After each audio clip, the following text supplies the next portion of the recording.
Hello again, everybody. David Clary, Caleb Riker, James Branson here, along with Braden Sharp. In a moment, we are live here at Bobby Hopkins Field, getting set for Oak Ridge High School baseball. The Wildcats playing their last regular season ball game of the year, taking on the West High Rebels. Wildcats will begin District 3 tournament play on Wednesday. They'll take on the Campbell County Cougars here at Bobby Hopkins, and I believe that'll be a 6 o'clock game on Wednesday night. But first up, you got to close out the regular season. The Wildcats, as I mentioned, taking on West. Looking at the starting lineups, first off for the West High Rebels, leading things off for them will be Mason Dugan. He'll be playing third base. Connor Glick will be the catcher, batting second. And Scheidecker will be the designated hitter. John Witzel will be the first baseman. Batting fifth will be the shortstop, Fletcher Mays. Owen Winters will be playing second base, hitting sixth. Seventh hitter is Jack, looks like Moffitt. I'm looking at my own handwriting. He'll be playing right field today.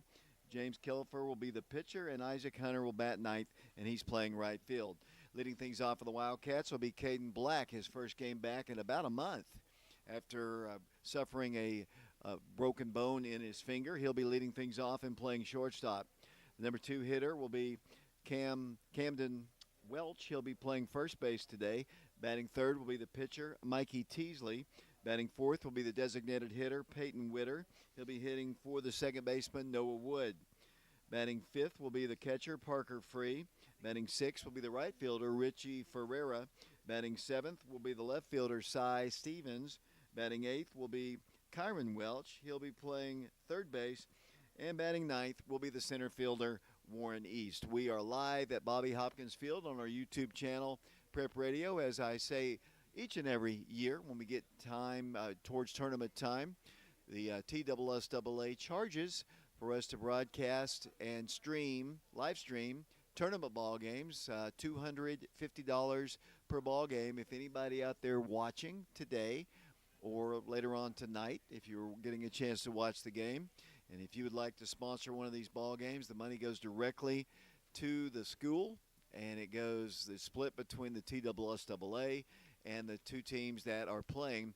We would love to have your sponsorship. You can contact Coach Free, you can contact me, or just kind of reach out to the Boosters Club here at Oak Ridge, and we will hopefully get some sponsors, and hopefully we'll have a long tournament run starting with the district tournament. As I mentioned, the tournament begins on Wednesday for the Wildcats. They'll be at home here at 6 o'clock against the Campbell County Cougars, a team they have swept during the regular season. The winner of that game will play at Powell, and that'll be Thursday night at Powell High School. So tournament's just around the corner, but as I said a moment ago, we're getting set to play the final regular season game, Oak Ridge and West. I'm going to turn off the mic. We'll have the national anthem in a bit. James will be joining us, Braden and Caleb as well. My name is David Clary. We'll be back to Bobby Hopkins Field in a moment. Regular season finale between the Rebels of West High School and your Oak Ridge Wildcats. We'll announce the starting lineups for both teams, starting with the visiting West High Rebels. Batting first and playing third base, number 2, Mason Dugan. Batting second and catching, number 20, Connor Glick. The designated hitter for the Rebels tonight, number 35, Zan Scheidecker. He will be hitting for the left fielder, number 26, Cameron Lee. Batting fourth and playing first base, number 48, John Weitzel. Batting fifth, playing shortstop, number 18, Fletcher Mays. Batting sixth, the second baseman, number 11, Owen Winters. Batting seventh is the right fielder, number 1, Jack Moffitt. Batting eighth, the pitcher, number 10, James Kylover. And batting ninth, the center fielder, number 3, Isaac Hunter.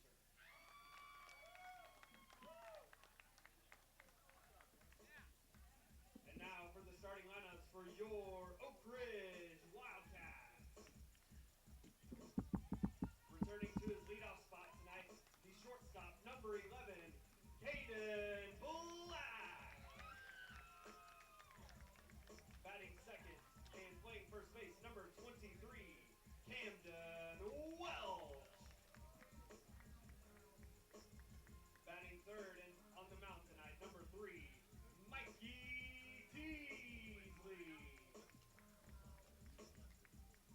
The designated hitter for the Wildcats tonight, number 9, Peyton Witter.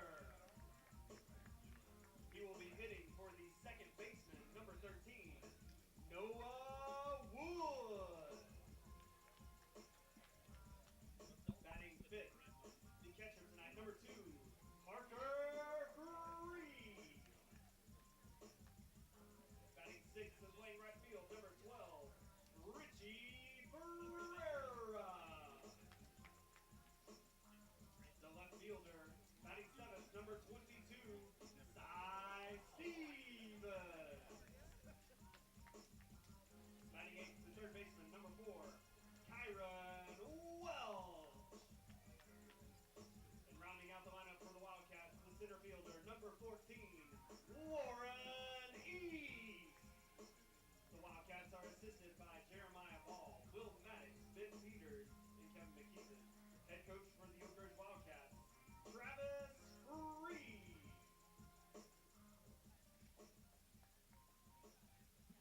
We ask at this time if you would please rise for the playing of our national anthem.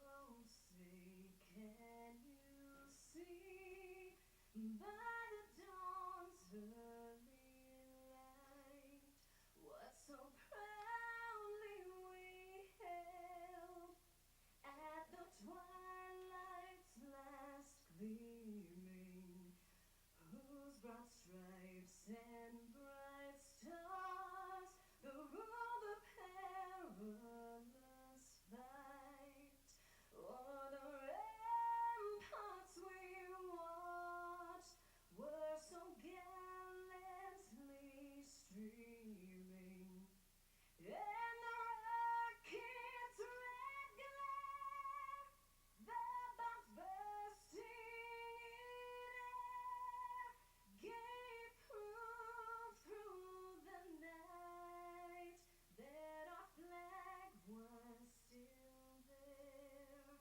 Oh, say, does that star-spangled banner yet wave o'er the land of the free and the home of the brave?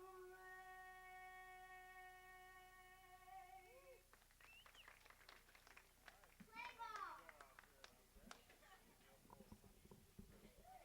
It's our national anthem here from Bobby Hopkins here on our YouTube channel, Prep Radio. The Wildcats taking on the West High Rebels, and we're about to get set. Beautiful day in Oak Ridge. The weather forecast for tomorrow is not so great, but luckily we don't have a ball game. As I mentioned, the district tournament begins for the Wildcats on Wednesday.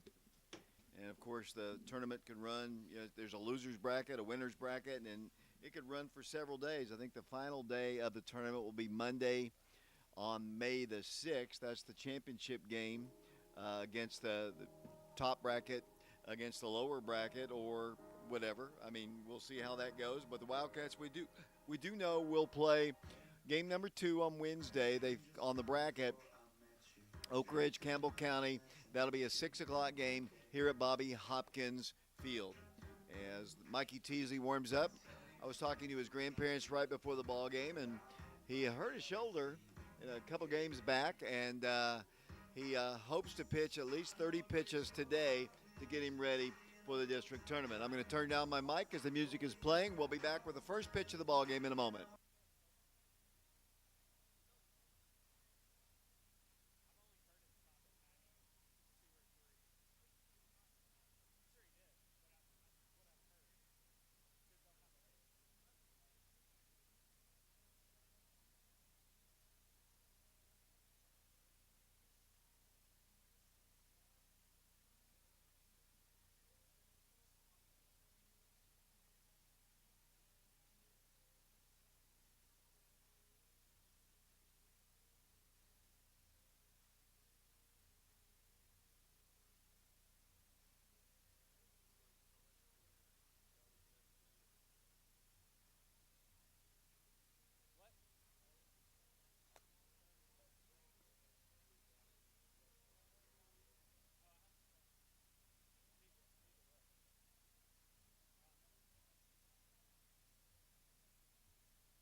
And we're about to get underway here at Bobby Hopkins Field. Mason Dugan.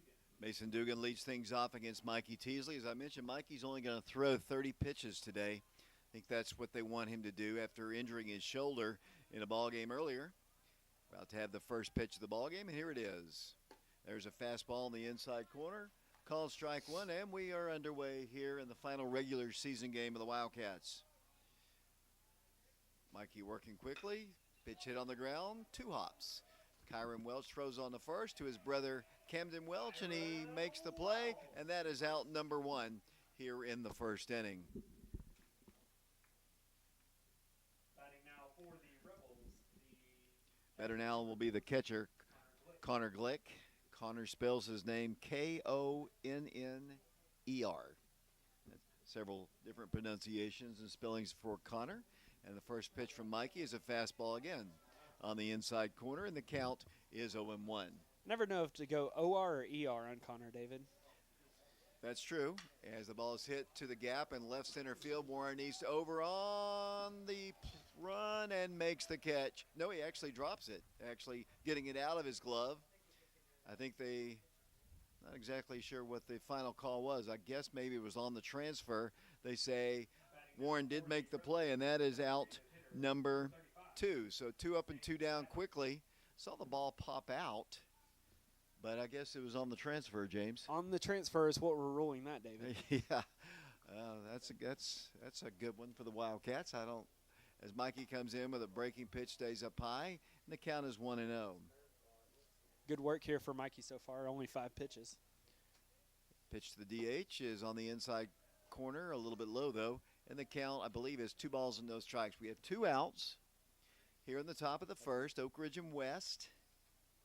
Mikey to the plate, outside but low, and I believe the count is 3 balls and no strikes. Mikey didn't look too happy about that call there.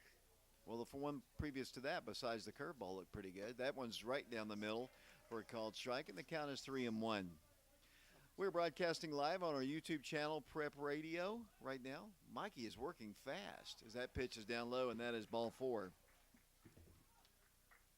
Scheidecker takes his base. Batting now for the Rebels. Scheidecker was the batter. The batter now is the first baseman, John Weitzel. Weitzel. He bats from the right side. He's a big burly guy hitting in the number 4 spot, playing first base for the Rebels. Last game of the regular season. District tournament play begins on Wednesday. Oak Ridge and Campbell County here at Bobby Hopkins. Pitch to the plate, outside corner for a called strike. Caleb Riker is doing camera work. James, we haven't seen him in a while. Where has he been? Supposedly he's been running track, but we hadn't seen him since basketball season.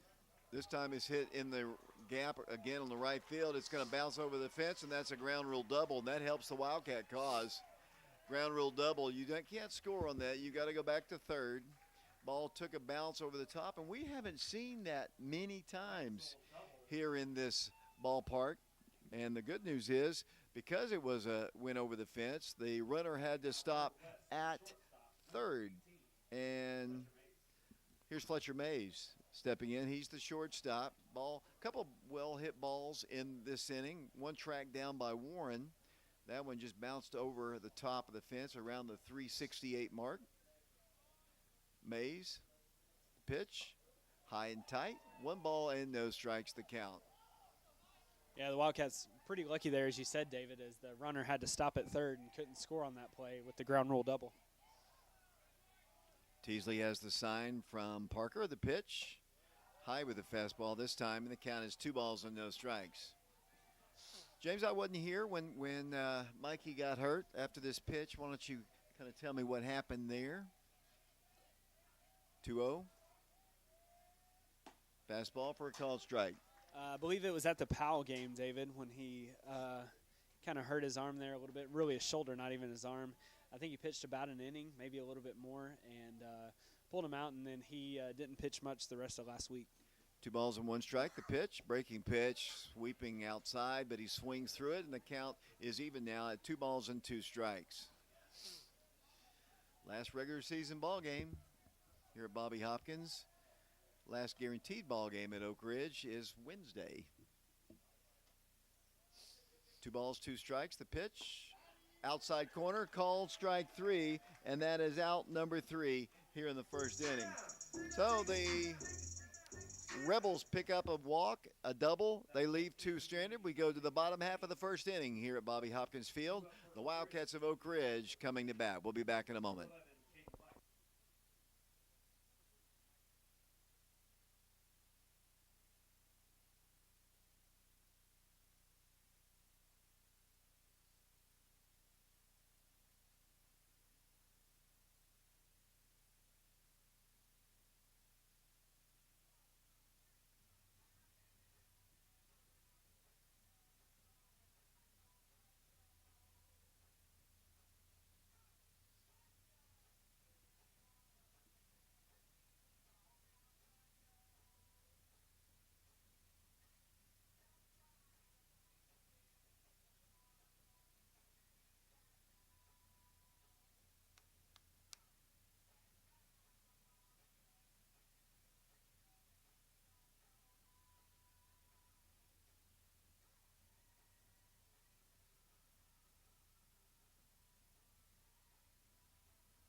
Welcome back once again to Bobby Hopkins. The Wildcats coming to bat. It'll be Caden Black, Camden Welch, and Mikey Teasley, the scheduled 3 in the Wildcat lineup. As we go to the bottom of the first inning, Mikey had a couple of hard hit balls off him. It's great to have Caden back. His first game in about a month. He hurt his finger, broke a bone in his hand in the Clinton ball game, and has not played, had surgery on it, and this is his first day back, and it's good to have him. The first pitch to him, it was above the belt, but he called it a strike. No balls and 1 strike the count. Black hitting from the left side. He's a senior. Leadoff man for the Wildcats. Pitch. Inside. And James, we haven't seen Caden get hit by a pitch in a while, and that one almost clipped him.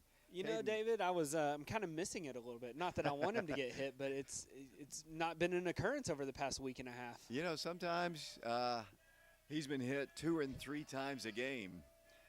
He stands up on the plate. The pitch to him is hit well in the right field, and there's a base hit, and that's a great start, and that's great to see.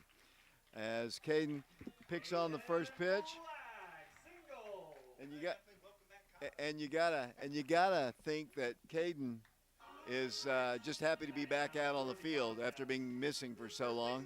Had that surgery, but it would appear that all is right in the world with Caden Black, and you'd expect him to be moving. Cam Welch is the batter. Well, James, it looks like he just kind of picked up where he dropped off. Well, and I wouldn't be surprised if he just took off right here and got second either, David. Yeah, hopefully he's been doing a little running, and hopefully he's still in shape. He's taking a big lead. He is going to draw the throw, and he is out. He was taking too big of a lead out there, and I thought at the time his lead was too big. He's just not used to being out there, and he is picked up, and that is out number 1. That is out number 1. Very unfortunate, but great start to the return for Caden Black. Hopefully that'll get the rest of the Oak Ridge bats, moving and get people going around the bases. First baseman Cam Welch takes one down low, a ball. 1 ball and no strikes. Oh, sorry. Camden will be followed by Mikey Teasley in the lineup. As I mentioned, Mikey started the game on the mound. He's been hurt. He's only going to throw 30 pitches today. That pitch is inside. 2 balls and no strikes. It's a non-district ball game, so I'm sure the Wildcats will try to get a lot of different pitchers some work today. And it's good. Pitch is hit on the ground this time to the shortstop. Fields it on about 5 hops. Throws on the first just in time to retire Cam for out number 2. The batter now will be the pitcher, Mikey Teasley. Stepping in now for the Wildcats, the pitcher, number 3, Mikey.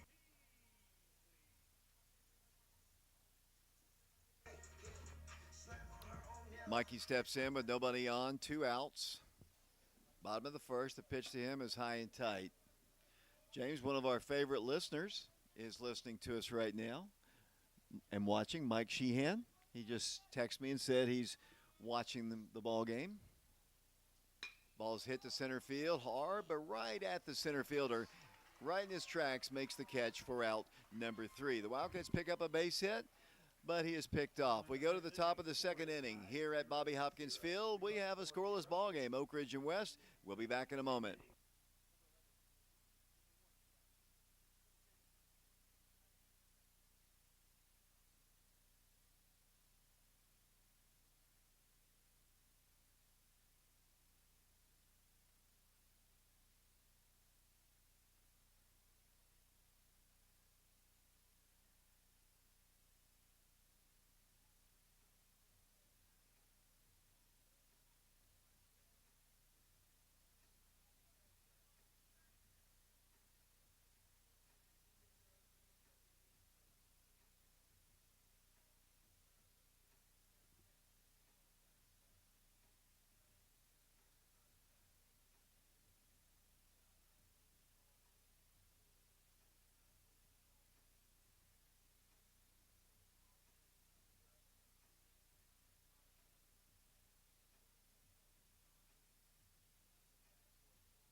Welcome back once again to Bobby Hopkins. We go to the second inning.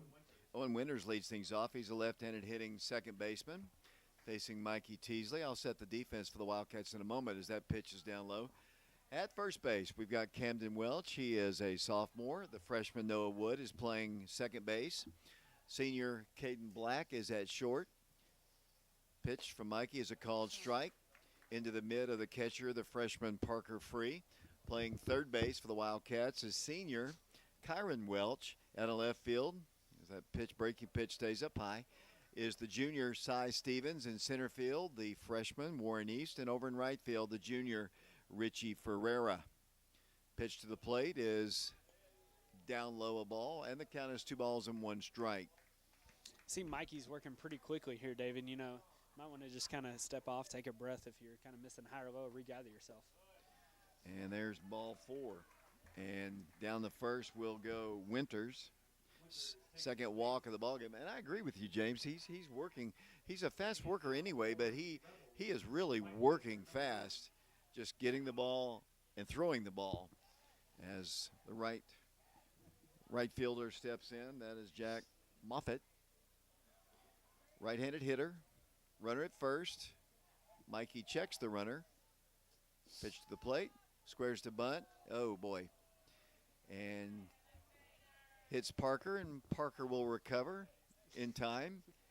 His he'll walk away, and the umpire will help him a little bit by kind of wandering around the mound. It's one of those injuries, James, where it just takes a little time. You don't have to say too much on those type of injuries there, David. As Yeah. You noticed I didn't say too much. But I think the point is across. I think one of the things there is he squared the bunt. Would like to see maybe a little bit better reaction from our corner infielders, first base and third base. You like to see those guys pinch in as you see somebody square the bunt. I know it's unexpected the first time now, but now that they've seen it, maybe expect it next time. And Caden, I know he's a savvy veteran. Maybe needs to come over and help cover third, and also Noah Wood at second, cover first there to make sure that we can get that play. Parker has recovered to some extent, and he will return to his duties behind the plate. The Rebels have a runner at first. One strike the count on the batter. Moffitt, he's the right fielder. He'll be followed by James Killefer, I believe. I don't know, James pronounced it differently. I said Kylifer earlier and wasn't corrected, so I knew it was a little bit different how they the coaches told me. One strike the count. Runner going. Breaking pitch. Here's the throw by Parker. It's not in time, and it goes into center field. Morin's going to track it down. He might have a play. Here's the throw. Not in time, and it bounces away. Wildcats, we'll see them advance to third on the play. Winters advances to third. And not a bad choice of time to run on the catcher after recovering from that, and his throw went on the second base side, up second base, and went into center field. Warren was there, but he couldn't get the runner, and they've got a runner at third with nobody out. Yeah, you saw Kyron Welch charging hard there to cover the bunt just in case, and really nice job by him getting back to third and making sure to cover that throw. Pitch is down low, and the count is 1-1 strike. Mike, 2-1 strike. My apologies. That one's outside, and the count is 3-1. So this is where he tends to maybe speed up just a little bit. You might want to have him just kind of step off, gather himself before coming back to the plate. 3-1 pitch. Fastball for a called strike at the knees, outside half of the plate. And the count is full, 3-2 strikes. Of course, maybe I'm wrong. Maybe you got a strike call there. Maybe just keep working on him. He's going fast, though. Here's the pitch. Hit on one hop to the shortstop, Caden Black. I think as they throw on the first just in time. And West fans don't believe it, but the run does come in to score. I think the ball was hit so hard to Caden. If he fields it cleanly, I think he has a play at the plate, but he fell to his feet, and then he had to recover and did just in time, and that'll be the end of the day's work. As we mentioned, he was only going to be pitching 30 pitches today, and I believe that'll be it probably for Mikey Teasley, although we'll see how it goes. Yep, they're going to change. He's recovering from a shoulder injury, suffered last week, and the Wildcats are going to make a pitching change. We'll take a quick break. We are live here at Bobby Hopkins Field on our YouTube channel, Prep Radio. We are glad you've tuned in. The Wildcats of Oak Ridge and the West High Rebels, and we'll be back in a moment.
Welcome back once again to Bobby Hopkins Field. Trice Sharp takes over on the mound for the Wildcats. Trice is a sophomore.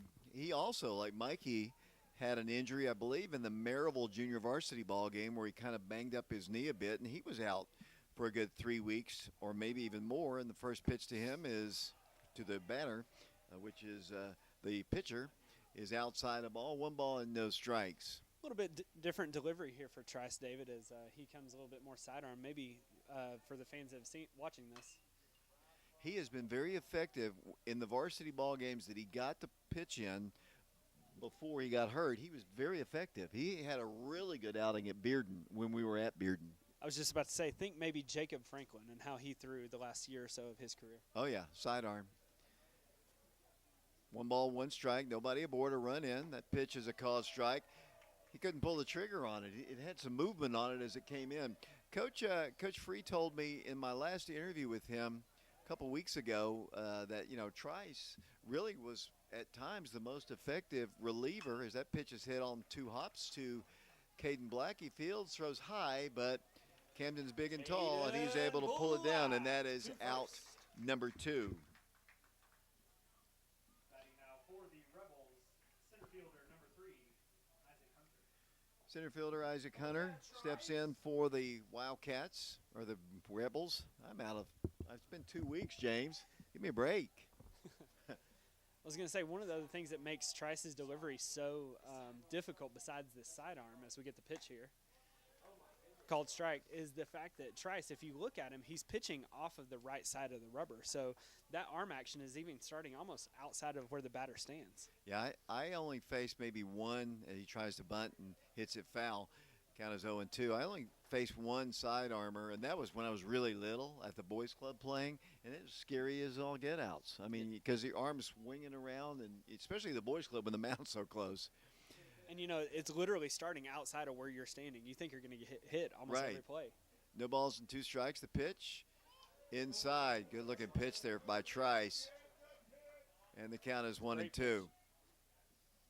And to his credit there, he didn't back up, or that if he backed off the batter, backs off the plate there at all, that's going to be called a strike easily.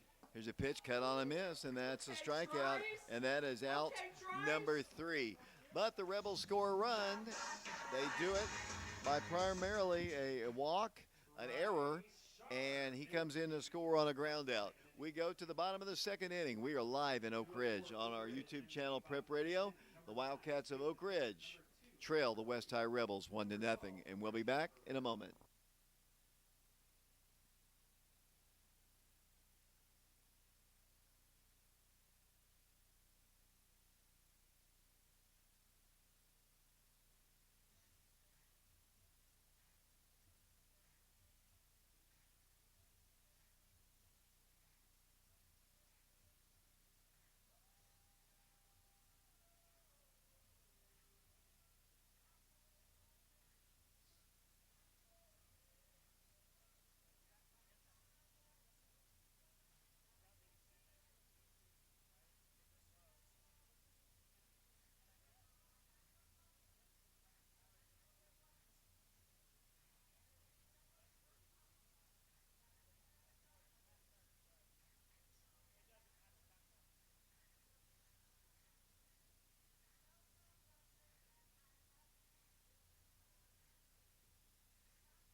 Wildcats leading things off in the 2nd inning. Peyton Witter, the junior, takes a pitch a little bit low, and the count is 1 ball and no strikes.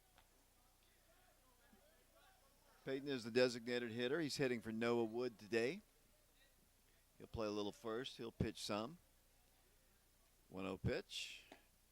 Outside, but he called it a strike, and the count is even at 1 ball and 1 strike. Peyton will be followed by Parker Free, then Richie Ferreira. 1-1 pitch. That bounces at the plate, and the count is 2 balls and 1 strike. Beautiful day, a little breeze, as you can see the trees in the background here at the Oak Ridge Baseball Complex, Bobby Hopkins Field. 2 balls, 1 strike. The wind, the pitch. Hit in the left field. That's a base hit for Peyton Witter. That'll be hit number 2 for the Wildcats, and both leadoff guys have been able to get on base. And the batter now for the Wildcats will be the freshman, actually the freshman Parker Free. The catcher, number 2, Parker has hit all over the order for the Wildcats this year, and anywhere from 4th all the way down to the bottom to the top of the order. And today he is hitting in the looks like the number 5 spot. Shorter lead at first. Pitch to the plate. A little bit high, and the count is 1 ball and no strikes. Coach Free calls out the play, whatever it might be, as Witter takes his lead. Average speed for the junior at first. Takes a short lead. Parker, the batter, pitch to the plate is cut on a miss. Might have been foul tipped, and the count is even at 1 ball and 1 strike.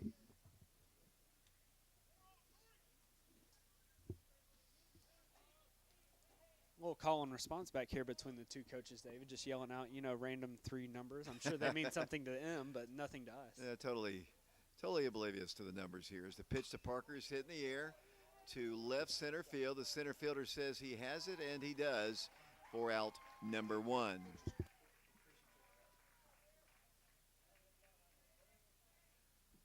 Little soft fly ball to the center fielder, no problem. Here comes Richie Ferreira. Richie is a junior, plays right field, has most of the season. He can play all of the outfield positions.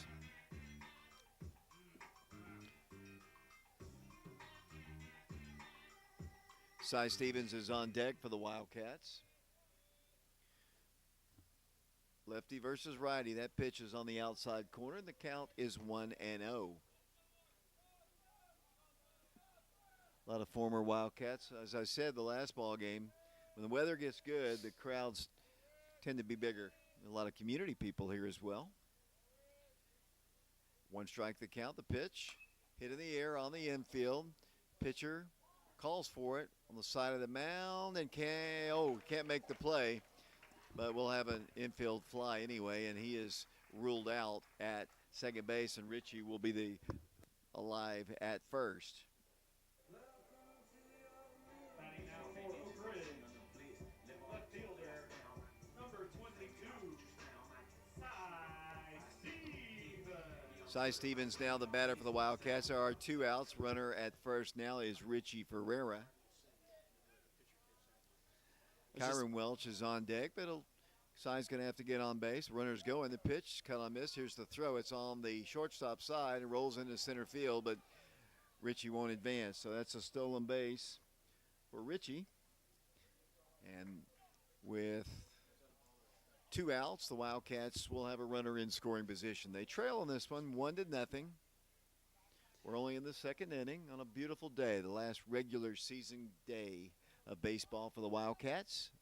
Wildcats begin tournament play on Wednesday, 6 o'clock here at Bobby Hopkins Field against Campbell County, and we're looking for sponsors for our district tournament. We'll talk about that.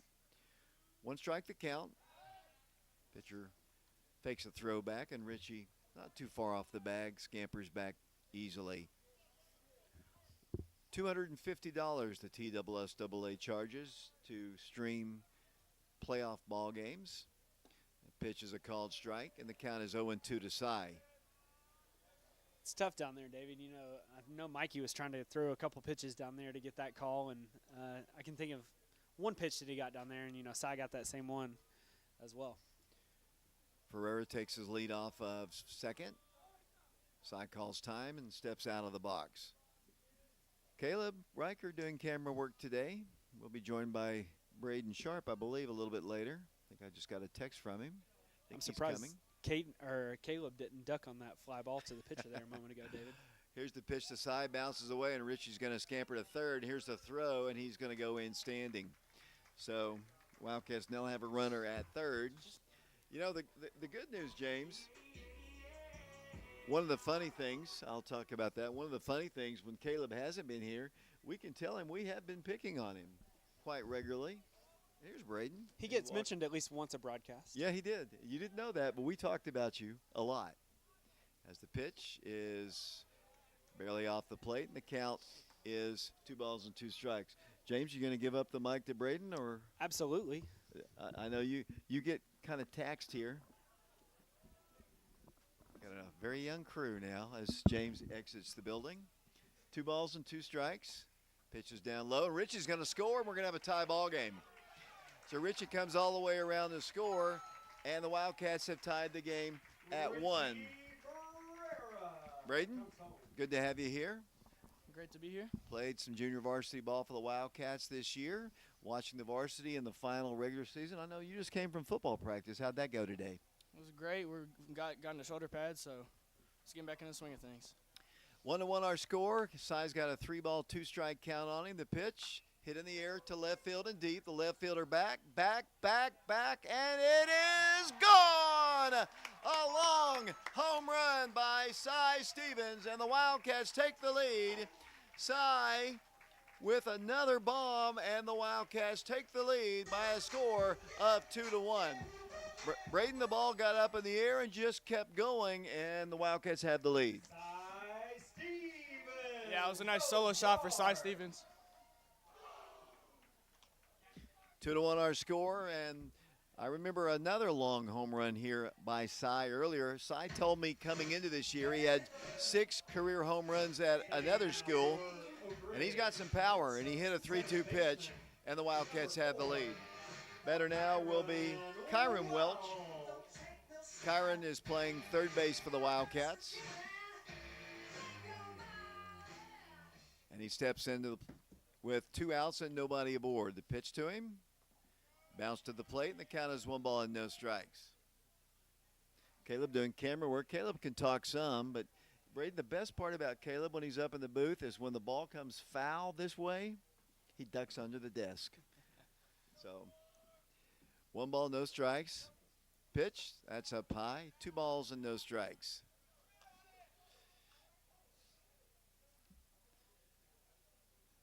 Good inning for the Wildcats. The Wildcats have played a 1 on a wild pitch and another on a home run by Cy.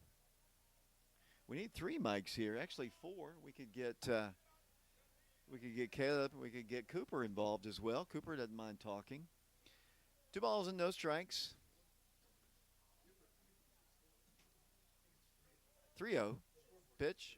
That's high, and that's ball 4. So as a baseball player, Braden, when you walk, I know you get on base, but it's not quite the same as getting a base hit, but it's still important to get on base. Yeah, when I get walked, I think I just got to contribute as much as I can to the team and try to score a run. Better now will be Warren East. Warren's got some power, as we know. Warren's hit a few home runs this year as a freshman. 2-1 Wildcats. And Caleb's right on it. Caleb hadn't been here in a while, but he's right on the scoreboards. That pitch bounces off the mitt, and down to second will go Kyron. He takes a big turn around second. Yes, sir. You disrupted me, James. I couldn't get my thought process there. Right-handed here, Warren steps back in. 1 ball and no strikes. Non-district ball game, but the district tournament does begin on Wednesday here at Bobby Hopkins. 6 o'clock. Wildcats in Campbell County. Warren takes a strike. The count is even at 1 ball and 1 strike. Braden, why do more people not come out to watch high school baseball? Well, I guess, I don't know. Some people don't always like baseball to sit through it and all the way through, but I personally am a fan. I know you are, as was your older brother. Is your dad a fan? I know he's a Braves fan, or Falcons fan. I know he's a Atlanta Falcons fan. I don't know. My dad has a love-hate relationship with baseball. Okay. Depends if the Braves win or not. All right. 2 balls and 1 strike, the count. That's kind of the way we are, right, James? Yeah. 2-1 pitch. That's high and inside. And the count is 3 balls and 1 strike. Either we're winning the World Series or we're losing every game. Yeah, that's pretty true. You can't hear James anymore. I might run a mic to him in a moment. Yeah, he says please don't. 3 balls, 1 strike. The pitch. Hit foul back our way. And actually, which one was ducking? Was Braden ducking too? Both of them? No, I leaned back. I was going to see the ball. I just There's a leaned back. net there, guys. I leaned wanted to see back. the ball. There is a net. I just leaned back. Braden, Caleb, there is a net right there. I'm scared. Oh, no. 3 balls, 2 I strikes. played this sport. So Right-handed hitter. Runner at second. In a 2-1 ball game with the Wildcats leading. Runner going to third, cut on and missed, and that's strike 3 swinging. Warren goes down, but the Wildcats have a very productive inning, highlighted by the home run by Cy Stevens. We go to the top of the 3rd inning here at Bobby Hopkins Field. The Wildcats in the lead by a score of 2-1, and we'll be back to Bobby Hopkins in a moment.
Now for the Rebels, the third baseman, number 2. Welcome back once again to Bobby Hopkins Field. The Wildcats on top by a score of 2-1. We go to the top of the order.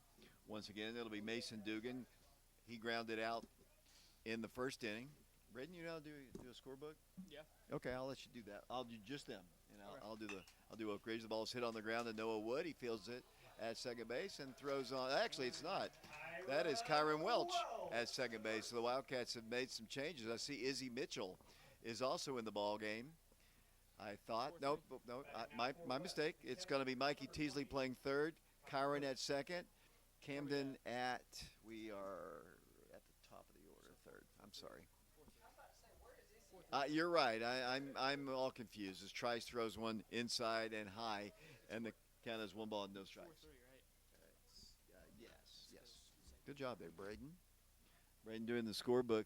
Braden did a better job than Garrett as the pitch is outside a ball. 2 balls and no strikes. Garrett Giles is a basketball guy, and we had to kind of all the way until the 7th inning before we actually got it. Did we not, James? 2 balls and no strikes. The pitch, hit on the ground, foul, and fielded by Coach Maddox, and he throws it back in to Trice Sharp. Trice throws sidearm. Braden, have you ever pitched? Yeah, I used to pitch, actually, until I stopped playing baseball. Hit one. That pitch is high and inside. Well, I want to hear the story about hitting the tree. Connor's saying down there that you hit a tree. Explain. So I was trying to overhand pitching motion, even though I'm a sidearm pitcher, kind of like Trice. And so I was starting to change up, and it kind of slipped out of my hands and just soared into the trees a little bit. Bad ball, right? Batting now for Which one? West. Number 35, the designated hitter. So my Runner at first, 1 out. I do know how to pitch. I just don't pitch like that. Trice Sharp. I believe his first walk since he's entered the ball game. Right-handed hitter. See, I'm a little out of practice. I've been down in Atlanta, James. Give me a break. Pitch. That one's at the belt for a called strike, and the count is no balls and one strike. I can run a mic to you if you want, Coach Branson, and Coach Riker. Are you a Yankees fan? I am a Yankees fan. James, are you listening to this? Count is now 0-2. He's a Yankees fan, so you and Coach Gaddis probably would get along really, really well. Yeah. He's a diehard Yankees fan. I mean, diehard. He's already been Talk to him about that. He's already been up there once this year to watch him play. 0-2 pitch from Trice. He almost took a hack at it, but held up, and the count is 1-2. You've told me that, but I still am allowing him to, be a part of the crew if he wants to be. The pitch, that one's way outside. Kind of his release point was not great on that one. 2 balls and 2 strikes. So I mentioned Trice suffered a little bit of a knee injury a little while back.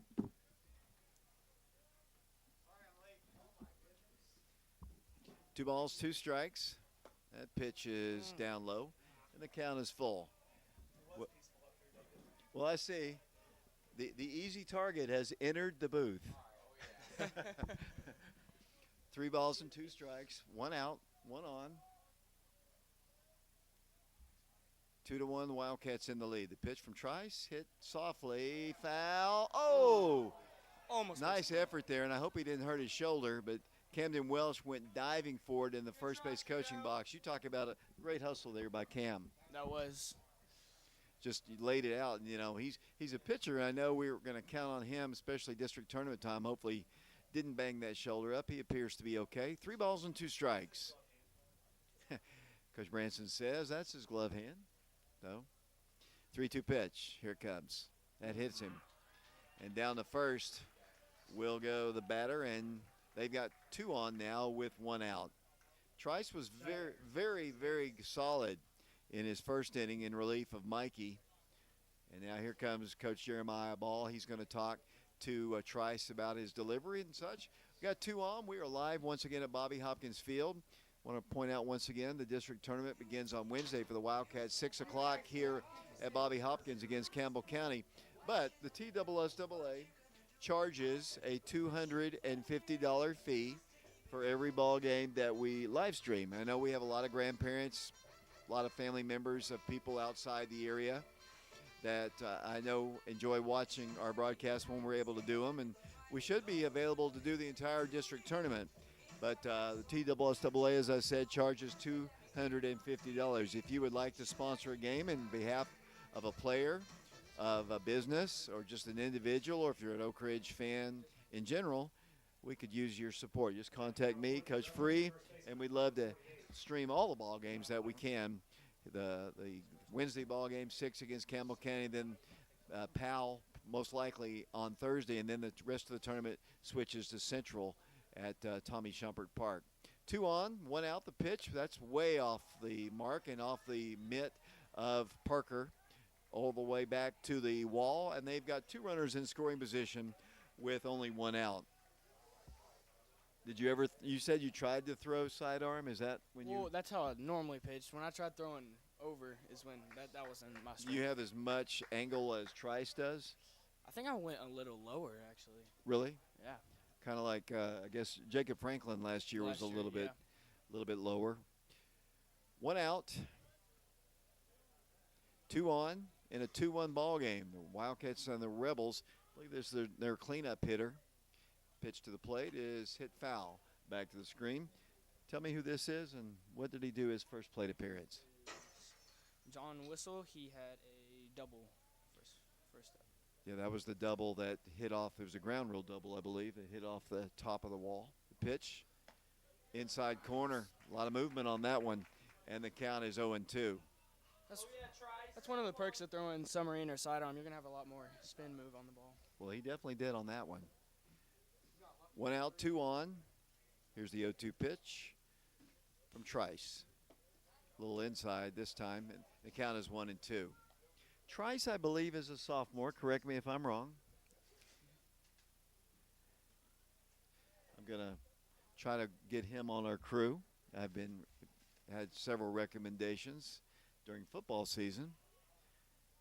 Caleb, do you agree? Should he be on our crew in football? Absolutely. Well, hopefully you'll be on the football team. Caleb just said he'll be on the crew. 2-2 pitch, that's up high, and the count is full. So Trice has had a little trouble with his control here in the third. Got a 3-2 pitch on their cleanup man with the Wildcats leading 2-1. Infield is in right at the edge of the grass.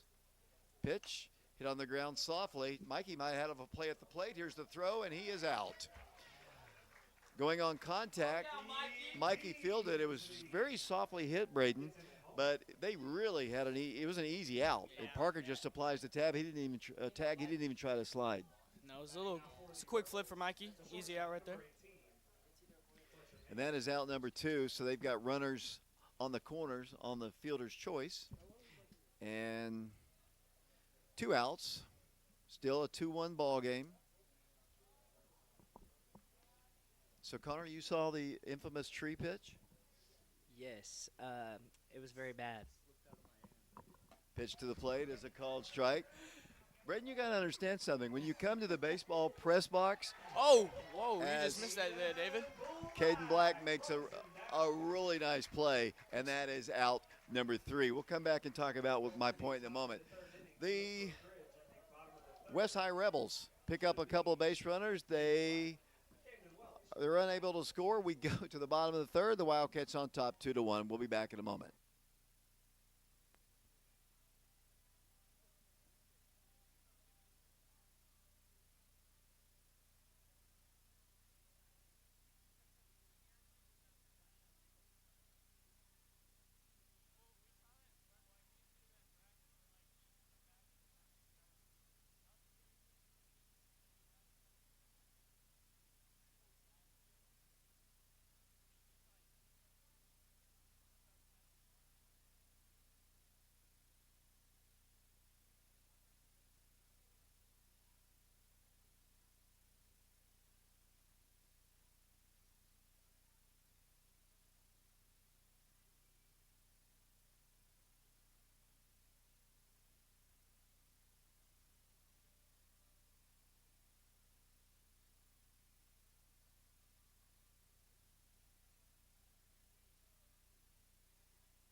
Welcome back once again to Bobby Hopkins Field. David Clary, Braden Sharp, Caleb Riker, James Branson.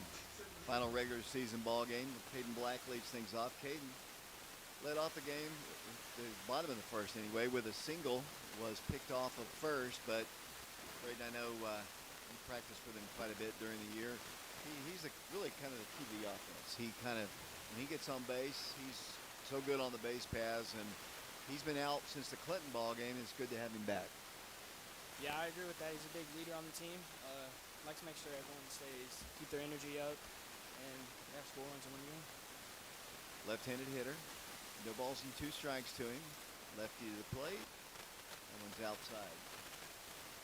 Coach Branson, let's test your mic and see if you're working here too. We have a new pitcher in for the West High Rebels. It should be number 3 there on your roster, David. Yes, left-hander. Pitch to Caden is up high a ball. 1 ball and no strikes. Braden Sharp, who is that new pitcher? His name is Isaac Hunter. Pitch to the plate. Hits him.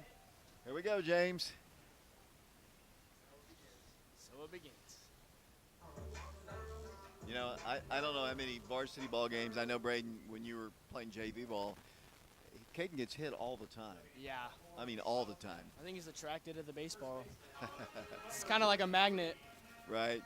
So he's the base runner at first, so he's been on base both times. He's batted. The batter now will be Camden Welch. Cam grounded out to short. I would guess that this time Caden, who has not played in a while, will take a shorter lead. It's already shorter than the lead that picked him off. The first pitch to Camden is a called strike. No balls and one strike.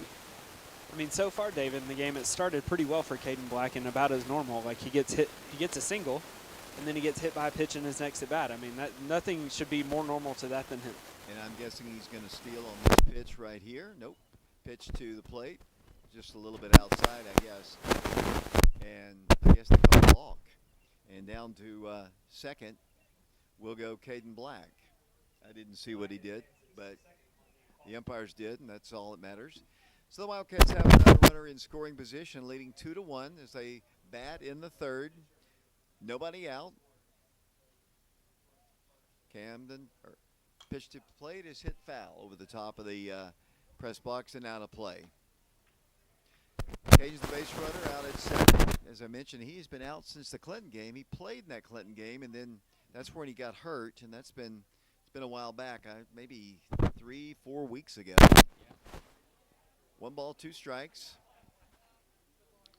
Pitch hit into the gap into right center field. It's going to roll to the fence. Rounding third, coming in to score is Caden Black. And at second, heading towards third, is Welch. He is going to get the slide in for a triple. Camden Welch with a triple. And an RBI, and the Wildcats up their lead to 3-1 over the West High Rebels. He just kind of put his bat out there, Braden. He's so strong, he was able to hit it all the way on 2 bounces to the wall. It's a great hit by Camden Welch. Right-handed hitter, the Wildcats' Mikey Teasley steps in. He lined out to center. Back in the first inning, he takes the ball. I was telling Braden, James, I know you couldn't hear, you were doing the PA. You do everything over there, but he just kind of put his bat out there. He didn't really take a full swing, and he hit it a long way. Yeah, able to get the ball there into the gap between center and right field. And, you know, I was going to say this earlier. Camden, as we're going to get a visit to the mound here, David, Camden did a nice job hustling out and almost got a single out of his first at bat. And, you know, Camden last year, I don't know if he triples that. I think Camden doubles that. But, you know, credit to him for the effort he's put in and to work on his base running and get that triple there. Well, too, and I don't think he'd be too upset if I say this. He has dropped a lot of weight since last year, and that has made him a lot more agile on the base paths, and I'm sure it's in some ways probably helped his pitching and his ability to move at first base when he's out there. There is a conversation taking place on the mound between the head coach of the Rebels and his relief pitcher. And I want to continue to say this, and I know people, it's not a commercial, it's just a request for help. When the district tournament rolls around, we do, in the region hopefully, and maybe even the state tournament, the TSSAA charges a fee, $250 per ball game. So for us moving forward, we have to have somebody sponsor some ball games. So if you're willing to do that, just contact myself or Coach Free, and we would love to continue on with our broadcast on our YouTube channel. Mikey steps back in. He's ahead in the count, 2 balls and no strikes. He's got a runner at third.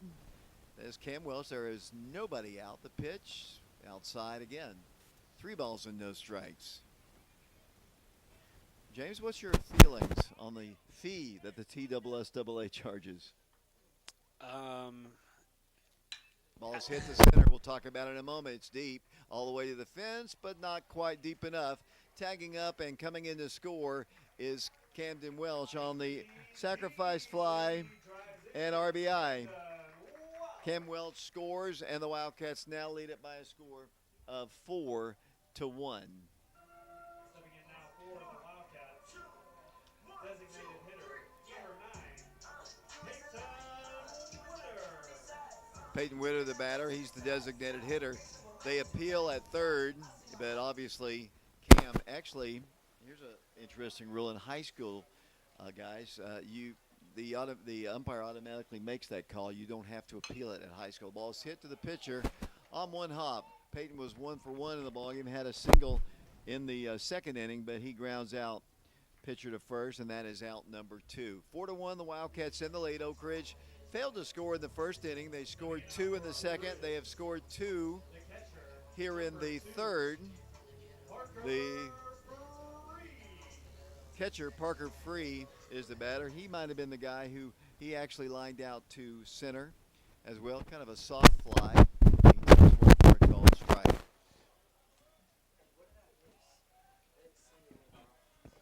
Back to your earlier question, David. I think I can comment on this. Go ahead. Ball's hit to the second baseman. Should be an easy play at first. Parker runs it out, but he is retired for route number 3. We'll come back to see if Coach Branson will be fired for talking about the TSSAA. We'll be back to Bobby Hopkins Field in a moment. Due up for the Rebels in the fourth inning.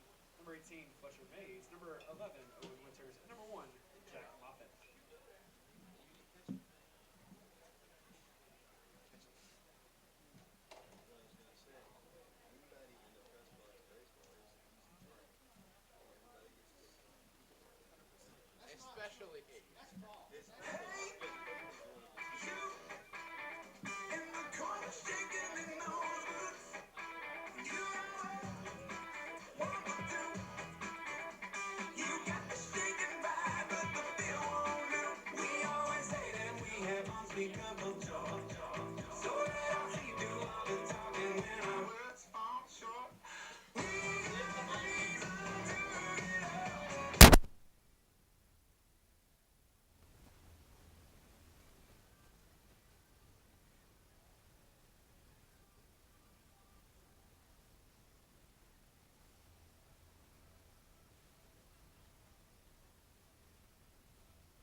Fletcher Mays.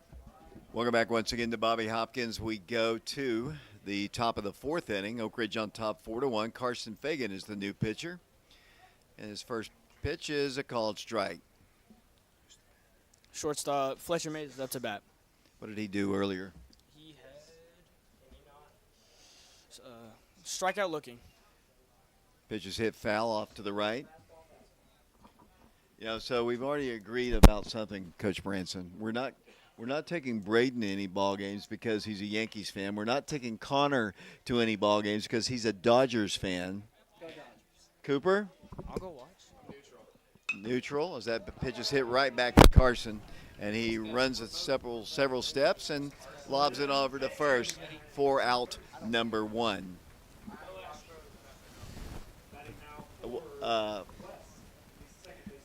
We swept the Astros, by the way, in Houston. Peyton, are you a baseball fan? Who's your team?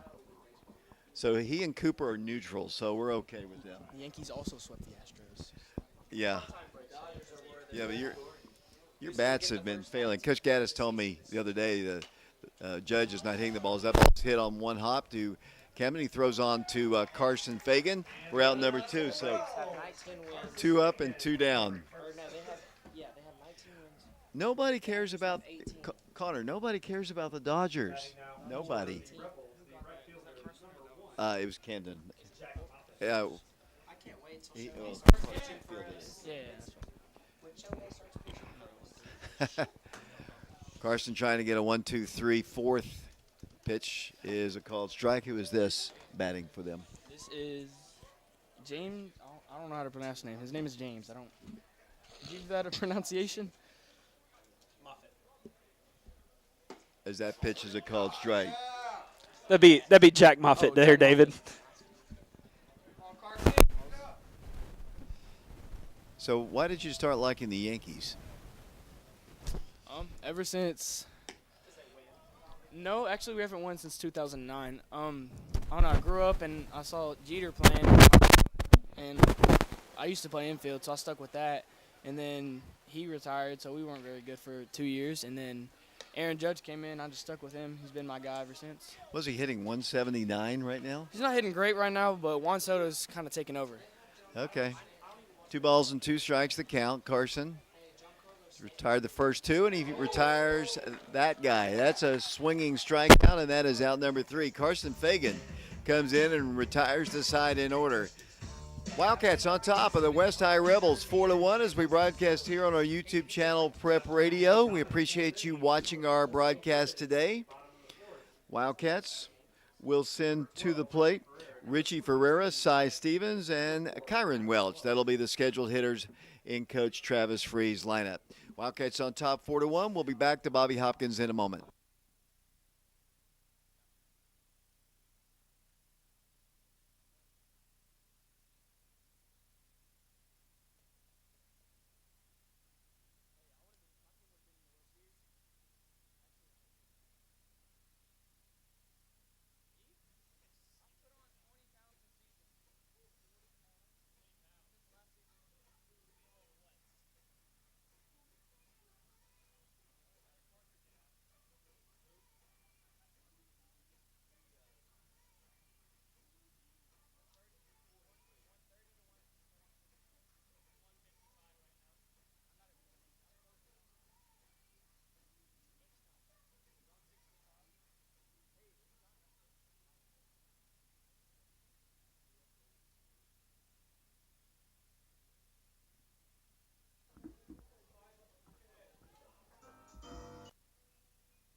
The right fielder, number 12, Richie Ferreira.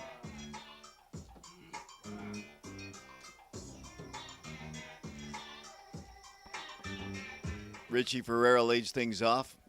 Coach Branson playing the music a little longer than normal. I was told the people at Bearden liked it, so Yeah, that's just the opposite, actually. 1 ball, no strikes to Richie. The pitch is hit foul off the netting and behind us, and the count is 1-1. Caleb didn't duck there on that one, David. Amazingly. Yeah, there's always a first for something. 1 ball, 1 strike. Richie steps back in. That one's way up high, and the count is 2 balls and 1 strike. Richie, go ahead. I can Braden. watch a Braves game with you, just as long as it's not against my Yankees. Okay.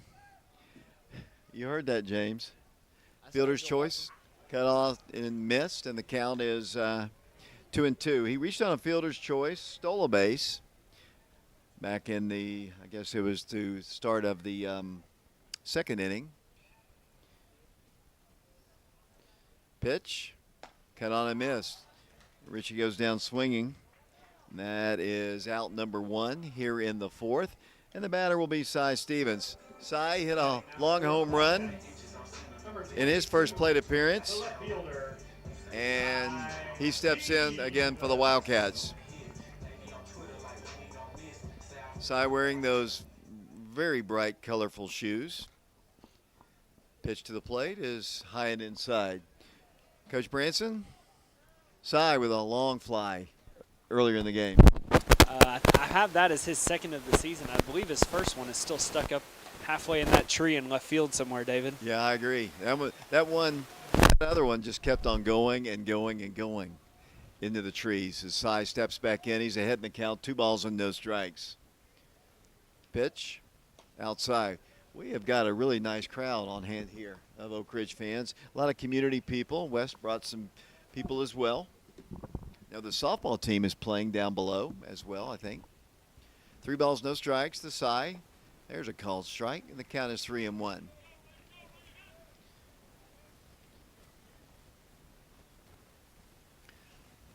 Three-one pitch. That's ball 4. And Cy Stevens will advance down to first. And the batter now will be Kyron Welch. Kyron walked in his first plate appearance, so no official plate appearances in the ball game. Batting now for Oak Ridge. Number 4, the second baseman, Kyron Welch.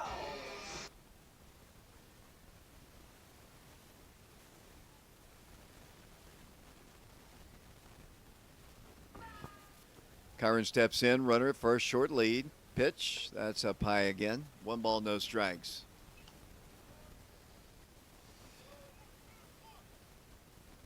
Does your brother at least like the Braves, or is he a Yankee fan? Peyton is also a Yankee fan. The Sharp family is dead to us. No, my dad and mom like the Braves. We're Okay. just split. Okay. 1 ball, no strikes, 1 out. Cy Stevens at first. The lefty comes to the plate. He called that a strike. It was in the left-hander batter's box, but the count is even at 1 ball and 1 strike. You know, one of the bad things, Braden, Caleb, James, Cooper, is the acoustics in the press box here. Let me get it at this pitch. The ball's ripped, just foul. Off the left, on the left field side. The acoustics in the press box, the umpire can hear almost every single word that we say. Yes, you can hear everything. We've had him turn around and talk to me before, That's wild. including that that one guy who actually liked it. If you remember that. You remember that, Coach Branson? I'm calling him Coach Branson because he has 2 former players in the booth with him. Actually, in 2 current. The ball's hit on the ground, second base side. He's going to go to first and get the sure out at first. Advancing down to second will go Cy Stevens. And I think he had a play. Cy is not the fastest of runners for the Wildcats. He might have had a chance to get the double play, but he elected to get the sure out. Warren East. Warren East is the batter. Warren was a strikeout victim back in his first plate appearance. Warren, as we talk about, he has some power. We've seen him hit a couple home runs. He squares to bunt, bunts it this way, and out of play. He's part of your class as a freshman. Yeah, I played up with him through middle school, and he's panned out pretty good here at the high school. Yeah, he's done really well. I marvel, Coach Branson, at his power, actually, that for the size that he has. And a lot of speed, too. Yeah, he's a good little ball player. He's going to have a nice career here at Oak Ridge, I believe. Pitch to him, hit deep but foul. I mean, he got all of it, but it's way foul. Home run distance, but foul. Have you ever hit a home run, Braden? I'd say that'd be a home run in left field. What's that? I'd say that would be a home run in left field. No, I'm saying, have you ever hit a home Have run? I ever hit a home run? Yeah, I have, just when I was younger. Yeah, those inside the Parkers don't. No, I hit one out when I was like in 12U Okay. baseball, young baseball. Pitch to Warren is outside a ball. 1 ball, 2 strikes. We're talking more about Braden's career than we are talking about Warren's career. 1 ball, 2 strikes. The pitch. Bounce to the plate. And the count is even at 2 balls and 2 strikes. I'd say Warren's career is probably better than mine, baseball-wise. Hey, yeah, baseball's a fun sport to play, but I know you're a football guy as well. 2 balls and 2 strikes. We'll talk about your football here in a bit. Cy not going. The pitch is hit on the ground in the hole in the left field. Cy gets the green light coming around third, and he is going to score. That is going to be an RBI Warren single. East. for Warren. Steve. Cy Stevens scores his second run of the ball game, and that is a base hit for Warren East, and the Wildcats now lead West by a score of 5-1. Number 11. Batter now will be Caden Black. Caden singled, was hit by a pitch, and has scored a run as well. Caden checking his little armband. Warren with good speed at first will take his lead. There are 2 outs. Wildcats on top of the Rebels 5-1. He's going. They're going to draw a throw, and Warren's going to get a stolen base. Even though they tried to pick him off, he's still able to get a stolen base. And it wasn't even close, really, No. as the Wildcats have another runner in scoring position in a 5-1 ball game. Base hit for Caden means another run. Here, Coach Free reminding the Wildcats there are 2 outs. Black 1 for 1 in the ball game. As I said, takes a pitch up high for a called strike on the breaking pitch, and the count is 0-1.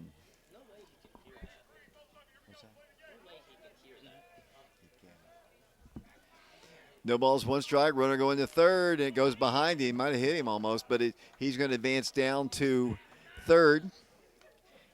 I don't know what it is. You're right, and we've talked about this his whole career. The ball just seems to find him. Oh, he's like a magnet to the baseball. But you see where he stands in the box. He is up. He's got his right toe and the left toe right at the line, so he is right up on the plate. 1-1 pitch. That one's up high and outside. 2 balls and 1 strike.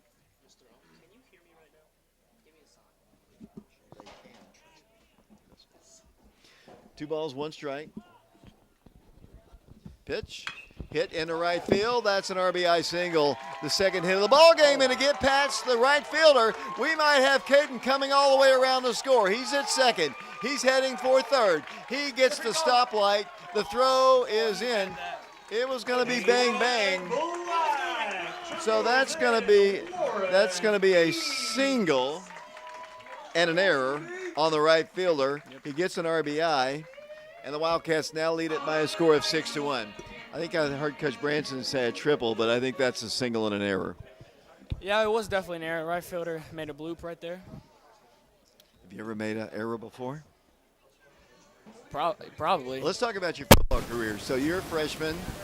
I've seen you play receiver. You play a little defensive back as well. Talk about what positions you're going to play this year for the Wildcats. Right now I'm looking at, I'm playing slot receiver and also outside receiver. They got me playing defensive back, so either safety or corner, whatever they want me at. I heard you say you've gained some weight. You're very thin as a player. Have you gained some weight? I have gained weight. Yeah. Is it muscle weight or what? It is muscle weight. Okay, so we're missing a lot of our receivers from last year's team. I mean, you got Will Presley coming back. He saw the most action. What's your opportunity? Do you have the opportunity to maybe break into the lineup this year? Hopefully I do. Depends on how our offense runs and what we're playing against the team. So hopefully I'll find a way in the lineup. Well, I'm going to turn the mics off here. Nice talking to you about football. We'll be back. We have another pitching change. Oak Ridge on top 6-1.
We'll go back once again to Bobby Hopkins Field. The Wildcats on top now by a score of 6-1. The Wildcats still have Caden Black at third. We got a new pitcher in the ball game. Camden Welch is the batter. Camden had a triple and an RBI, scored a run. The Wildcats on top 6-1. Caden Black, the base runner, at third, 2 for 2 and hit by pitch. And like I said, James, I mean, he has picked up where he left off. I mean, he's just hitting the ball well. Yeah, and this is really the lineup. You know, the Wildcats have faced a little bit of an uphill battle the last week or so, going, I think, 1-4. But this is the pickup that the Wildcats needed to head into district play. You know, you get all your regular guys back and kind of getting – it looks like the Wildcats have just picked back up where they were before Caden was out. Well, he causes so much havoc on the base pass when he gets on. He gets on a lot, and he just kind of sets the defense in motion when he's running, and that opens up holes to hit through. So he just does so many things well for them, not only offensively, but, you know, and actually, you know, the shortstop play has been pretty solid since he's been gone. He's had 2 hard hit balls right at him in the last couple innings.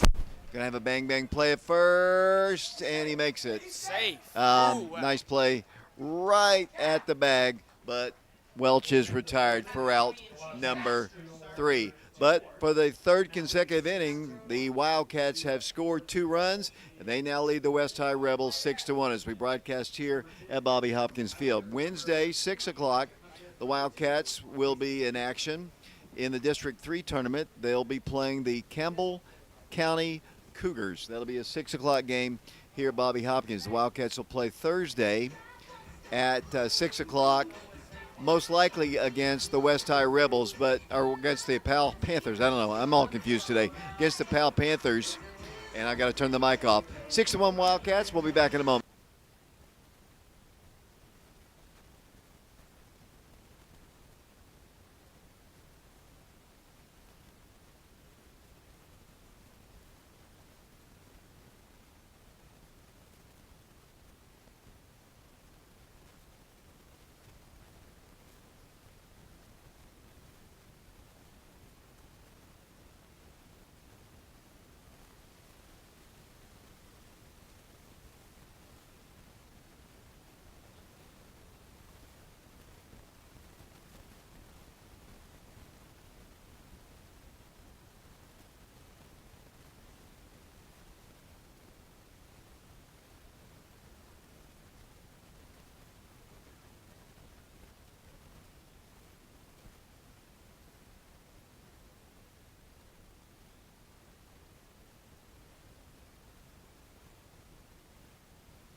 Welcome back once again to Bobby Hopkins. Carson Fagan begins his second inning of work. He retired the Rebels in order. First plate appearance. Well, let's see. Who's this batting, Braden? Can't see his number, sorry. 1-0 pitch is a called strike. And the count is even at 1 ball and That 1 is strike. number 10, number James Kilfier. That's my guess at pronouncing his last name. 1 ball, 1 strike. The pitch hit in the air, right side. Richie Ferreira coming in strong on it, and he makes the play. Richie makes the catch. So Carson has retired the first 4 he has faced in this one. The Wildcats on top 6-1. We're in the top of the 5th inning. Bobby Hopkins, the last regular season game for the Wildcats. Looks like we have a pinch hitter coming into the ball game. Ware will be the batter. 1 out, 6-1 Wildcats, non-district ball game. Final regular season game for the Wildcats. Pitch is hit on the ground, foul. Up the first base side and out of play.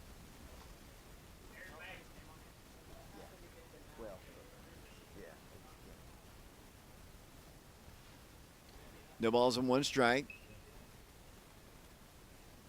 Pitch is outside for corner for a called strike. The count is 1 ball and 1 strike.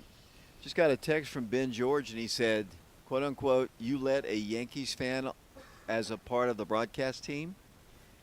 So you're getting it from every direction.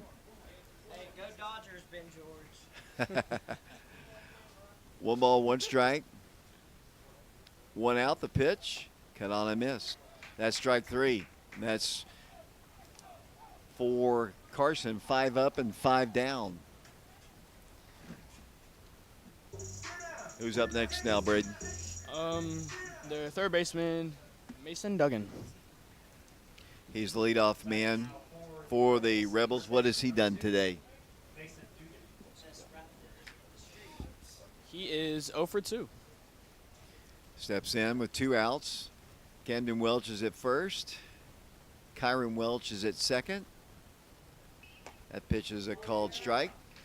Caden Black is at short. Mikey Teasley is at third. Cy Stevens in left. Warren East in center. Richie Ferreira in right. Parker Free behind the plate. And Carson Fagan delivers a 1-strike pitch. It's hit foul over the top of the press box and out of play.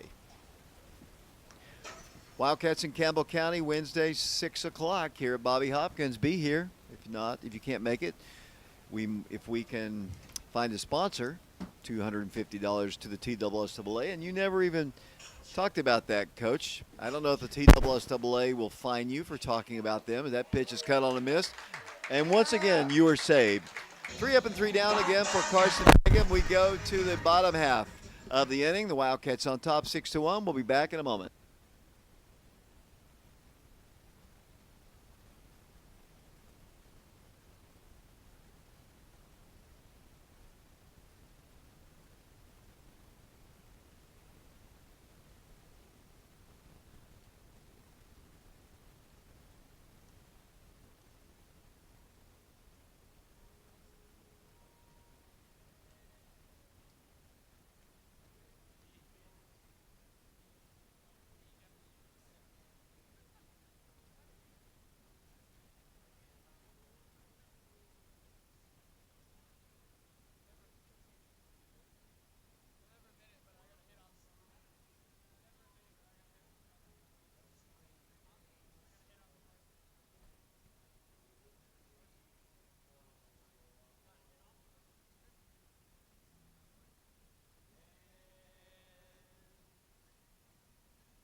Welcome back once again to Bobby Hopkins, live here on our YouTube channel, Prep Radio. My name is David Clary, along with Braden Sharp, Caleb Riker, James Branson.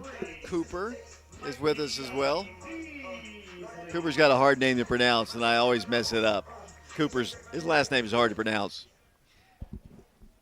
Pitch to the plate is a breaking pitch in there for a called strike. Yeah, I struggle with Cooper's last name. Help me. Gottsinger. Getzinger. See, even Coach Branson. Goatsinger. Okay. Gootsa Myers. I'm really just giving him the Spencer Goldmeyer treatment. Okay. That's your dad's first name? Spencer? 1 ball, 1 strike, the count.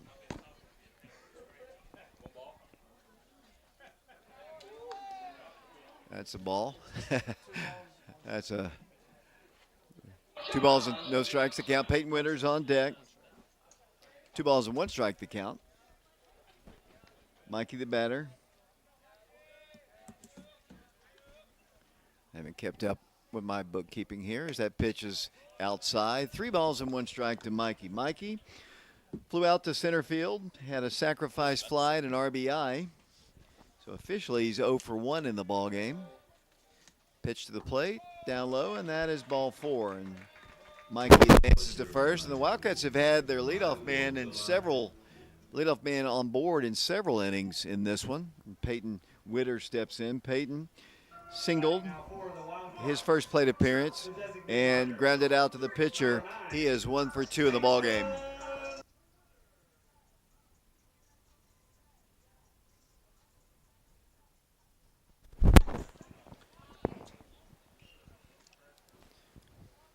Runner takes his lead off of first and draws a throw, and Mikey back to the bag with ease. Well, if you don't like size cleats, you like Mikey's cleats? I didn't say I didn't like size cleats. I mean, they're very bright. They're very bright. Would you wear cleats like that? You probably would. That's kind of your personality. I would wear cleats like that. Yeah, I know. Coach Branson, you coached him. Has he always been like this? Yes, 1,000% yes. No balls and 1 strike. Mikey takes his lead off of first. Big lead. He's going. Pitch is hit foul. Peyton hits it. That would have been an easy stolen base for Mikey. Brayton likes to look good on the field there, David. You know what they say, look good, play good. So, Ben, I just got you in the broadcast. It is hard to believe I have a Yankee in the booth. It's a disappointment, honestly, but, great. I mean, it's also Braden Sharp, so, I mean, I'm not really surprised. Mikey takes the lead off a second. The pitch not going this time. That hits him. And Peyton is aboard. The Wildcats will have 2 base runners now. Wildcats lead at 6-1. And Parker Free will be the batter. Parker 0 for 2 in the ball game. Flew out to center and grounded out to second. Stepping in now for the Wildcats. And let's see if we are going to have a runner in the ball game. Izzy Mitchell is going to come into the game for Peyton. Izzy will be running for the first time in the ball game. Also in as a courtesy runner for the Wildcats, number 10, Izzy Mitchell. Parker steps in. Richie Ferreira on deck. The Wildcats already up 6-1. Wildcats have scored 2 runs, and the Wildcats are going to send the runner to third, and it's going to be close. He's going to be safe. He just got under the tag. The throw definitely beat him. But the tag, Mikey just got that right hand in, and that's a stolen base, a double steal as Izzy also advances down to second. So 2 runners in scoring position. Nice job there on that double steal by the Wildcats there, David, and Izzy being heads up and aware to take advantage of the throw down to third. I think the head coach of the West Rebels was too happy with that call. But the throw did beat him for sure. But I think Mikey got that hand in just before the tag. Well, and the throw was toward the Oak Ridge dugout of third base there, so it made it difficult for the third baseman to apply the tag right away. Nobody out, 2 on, 6-1 Wildcats. Parker, as I mentioned, 0 for 2 in the ball game, takes one outside, and the count is 2 balls and no strikes. All right, James, how do you pronounce Cooper's name again? Getzinger. Getzinger, that's easy. There's just pretend like there's no O. That pitch was definitely out of the strike zone, but Parker took a hack at it, and the count is 2 balls and 1 strike. You've played with Parker a lot in multiple sports, have you not, Braden? Yes, sir. Growing up, since 6th grade, I've been playing sports with Parker. Football Baseball and and football. right. Here's the pitch, breaking pitch. That was high, but he called it a strike, and the count is 2 balls and 2 strikes. That pitch was definitely high. It's but one that he hasn't consistently called up at that level, I that's don't true. think. 2 balls and 2 strikes. Here's the 2-2 pitch. That one is most definitely high, and the count is full, 3 balls and 2 strikes. To the point that I have been trying to get to for 3 innings there, David, is I'm not a huge fan of the tax to broadcast games during district, region, or other type of tournament games.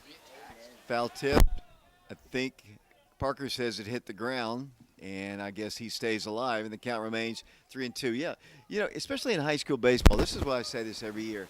If you look at this crowd, there's maybe $250 worth of gate here right now. They are not losing all of this by us streaming. That pitch is hit softly on the ground. That's going to be a base hit for Parker, and it's going to be a RBI single. as Parker scores. Drives in. Mikey. Picks up an RBI. Mikey Teasley comes in to score. And the Wildcats now lead 7-1. I believe the TSSAA thinks that because we're streaming, it's going to keep the gate down. But people don't come as much to high school ball. The ones who are going to come to high school baseball games are going to come to high school baseball games. The people who I know who are watching us right now, right this very moment, are out-of-state people, grandparents living, outside of the Oak Ridge area. And then I know later our numbers usually double after the ball game when the players and their parents watch the game. So the TSSAA just wants to make money, basically, as the pitch to Richie is up high a ball. Are you going to get fined for that, Coach? By the $$AA. Yeah, yes. Okay, I guess not. I guess he's not worried. Richie is the batter. Richie struck out his last time, has a stolen base to his credit. Wildcats have Camden Britton as a runner at first. So Britton is running for Parker. Camden is a sophomore, has seen some action in the outfield for the Wildcats and running as well.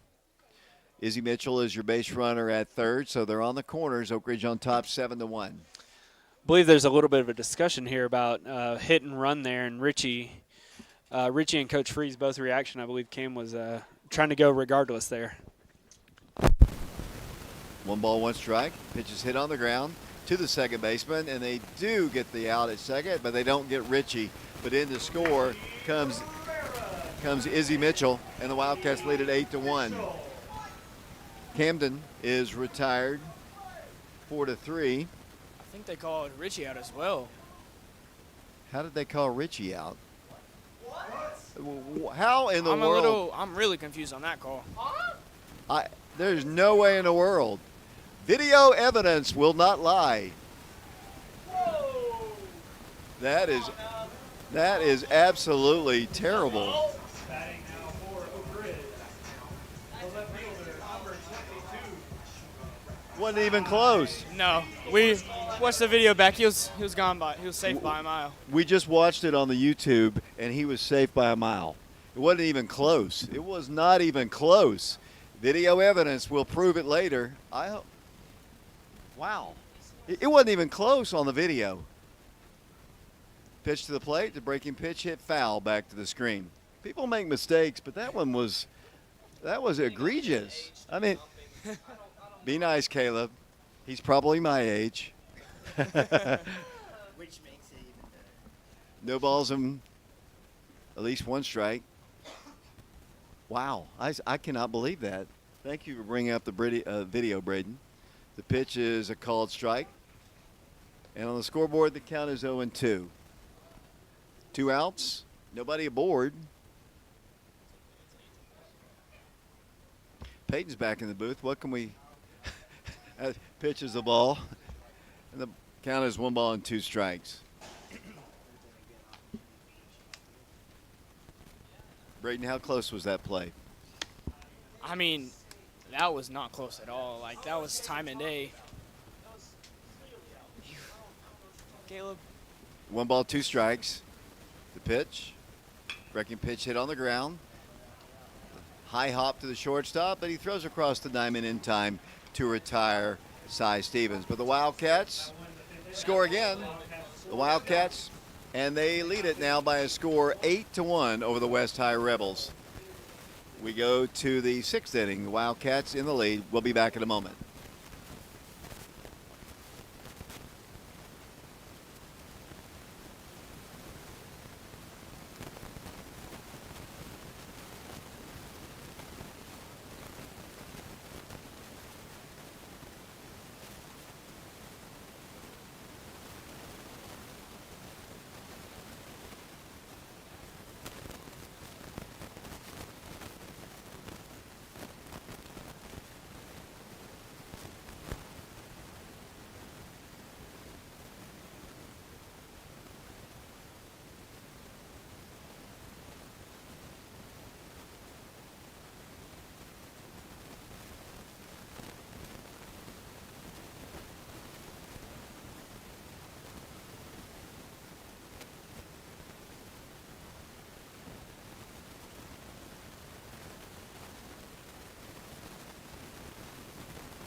Welcome back once again to Bobby Hopkins Field. The Wildcats, for the fourth consecutive inning, have scored 2 runs to lead it now 8-1.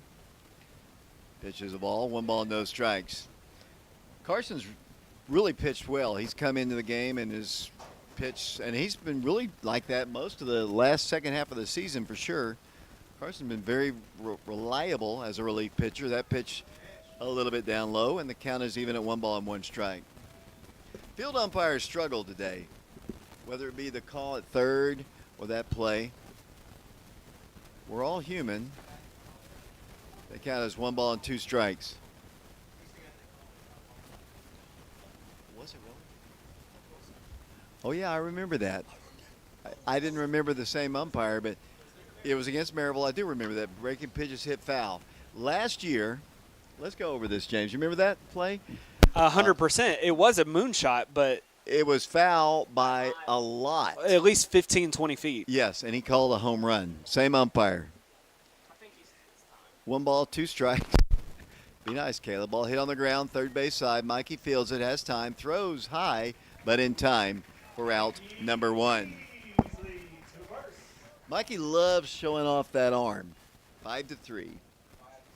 Yeah, and that is out number 1. We're in the 6th inning. The Wildcats on top, 8-1. Scheidegger, the batter for the West Rebels, right-handed hitter, facing Carson Fagan. This is his 3rd inning of work. Mikey Teasley started. He was followed by Tri Sharp as that ball's hit foul off to the right side. And the count is 0-1.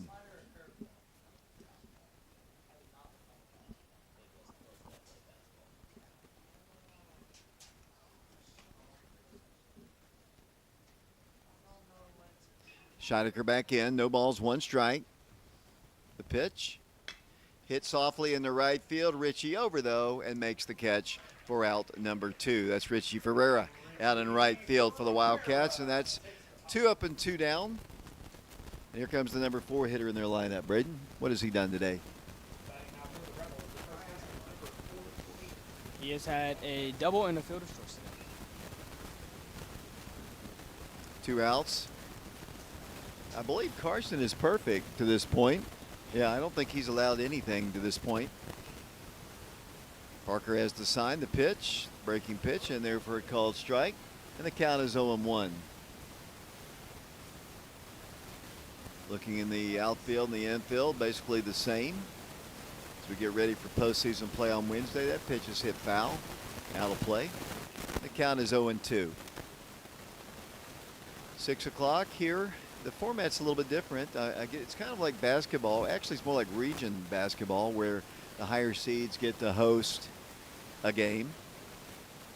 That pitch is up high, he takes it, and the count is 1-2. So the Wildcats will have at least 1 home game remaining. The Wildcats potentially could play a sectional or a sub-state game here at Bobby Hopkins Field, but Wednesday's game is the last game they're assured at home. There's a swinging strikeout, and that is out number 3. So Carson Fagan, 9 up, 9 down in relief for the Wildcats. We go to the bottom of the 6th inning here at Bobby Hopkins Field.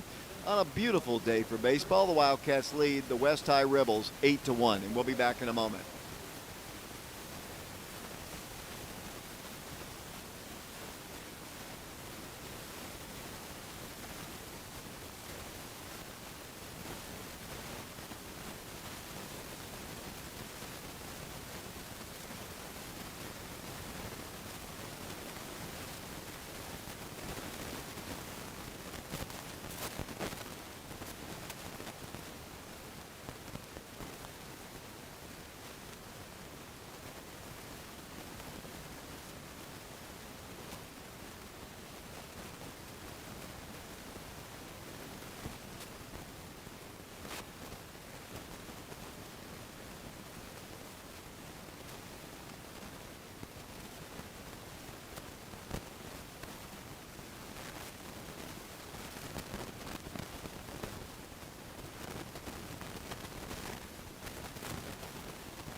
Welcome back once again to Bobby Hopkins Field. We have yet another pitching change, this time for the Rebels. Braden? Number 13, Griffin Smith, is here to pitch. Better now for the Wildcats will be second baseman Kyron Welch. Kyron walked and grounded out to second. He is officially 0 for 1 in the ball game. He'll be followed by Warren East, and then back to the top of the order to Caden Black. Pitches outside a ball, 1 ball, no strikes. I had totally forgotten that was the same umpire who called that phantom home run that was fouled by 16 feet. That pitch is up high, 2 balls and no strikes. Yeah, and if you remember, David, that game was fairly close at that point until Maryville was able to pull away, and part of it was, I'm not going to say all because of that home run, but that was a kind of a little bit of a letdown. 2 balls and 1 strike to Kai. Pitch to him. Hit on the ground, just inside the bag at first base. That's a base hit. Rolling down to the corner, Kai Welch is heading towards second. Here comes the throw from right field, and he's in sliding with a double. Good start for the Wildcats here in the bottom of the 6th inning. Braden, the ball just got inside the bag there. It was a nice hit for Kyron, leadoff double. Better now will be Warren East. Warren was a strikeout victim his first plate appearance, had an RBI single and stole a base his last time. Freshman steps in with another runner in scoring position. The Wildcats have scored 2 runs in each of the last 4 innings to lead it 8-1. Wildcats looking for more as they bat in the 6th against the new pitcher. Pitch hit in the air. Left field, shortstop in shallow left field. Here comes the left fielder. It's the shortstop who makes the play for out number 1. Nice play out there by the shortstop. He kind of dove for it and made the play, and that is out number 1. Signing now for the Wildcats. Shortstop, number 11. Here's Caden Black batting for the Wildcats. Caden has had a really good day. His first plate appearance, he singled. His second plate appearance, he was hit by a pitch, scored a run. He also picked up a single and an RBI earlier, and just had a really good game. And we don't expect anything less of the senior shortstop, who's been All-State in his career at Oak Ridge. Pitch to him is inside, and the count is even at 1 ball and 1 strike.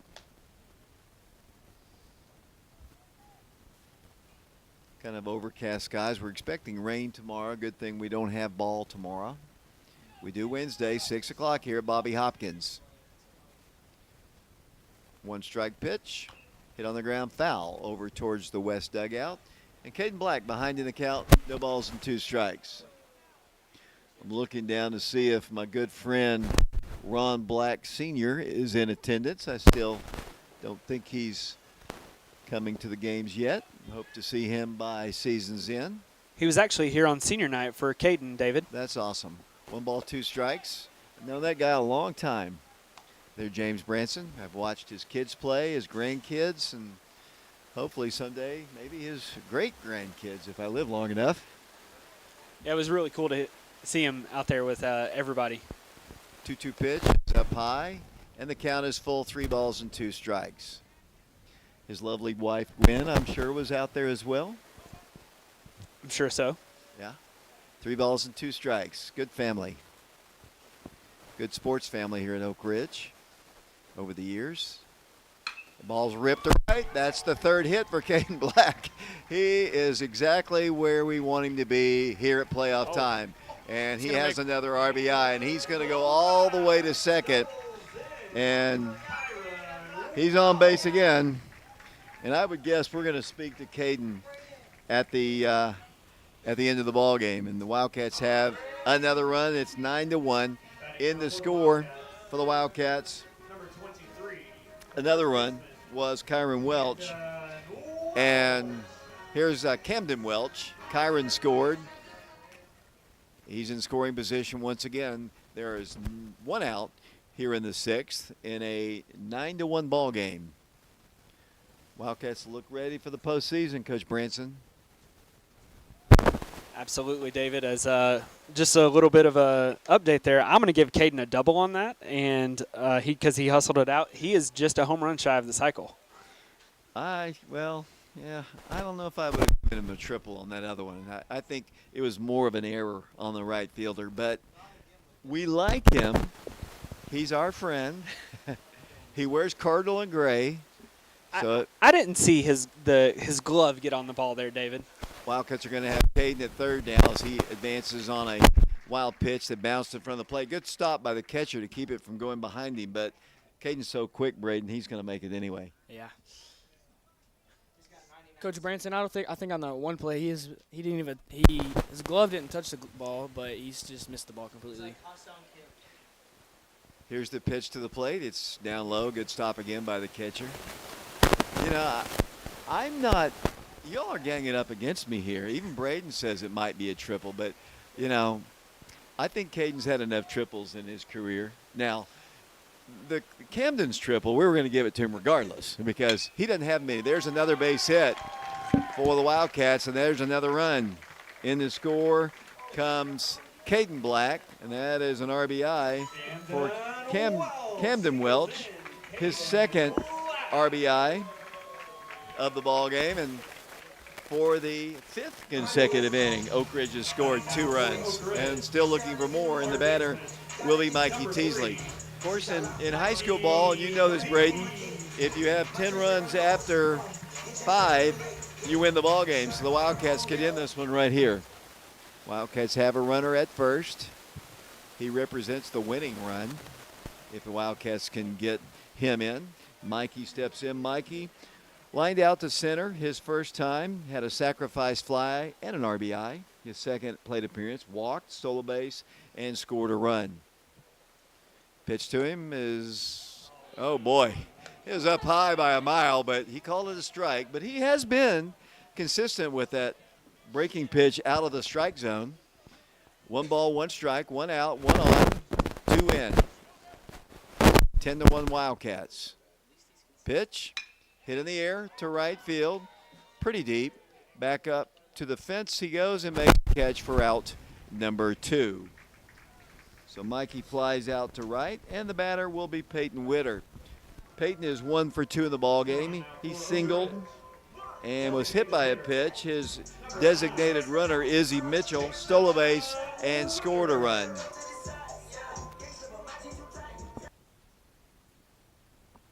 Cam Welch is the batter, or actually the runner. I'm all confused today. Maybe I should go back to Atlanta?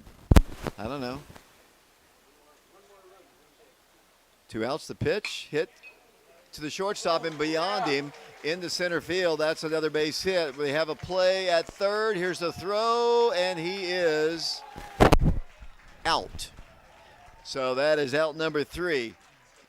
Credit Peyton with a single, but the Wildcats do score 2 more runs, and they lead it by a score of 10-1. We go to the top half of the 7th inning. The Wildcats on top 10-1. We'll be back to Bobby Hopkins Field on our YouTube channel, Prep Radio, in a moment.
Welcome back once again to Bobby Hopkins. We go to the top of the 7th. The Wildcats will send Alex Franklin. But Alex Franklin is the pitcher. We've got Camden Britton playing left field. Looks like Brooks Earls is in at second base. I think that's the only changes. And who's the batter now, Mr. Sharp? Will Lexnessis. That's how Coach Branson pronounced it. That would be Will Linsinski. Close enough. Linsinski. I'm not going to call you a freshman, but, you know. I'm not great with pronunciations. 1 ball, no strikes.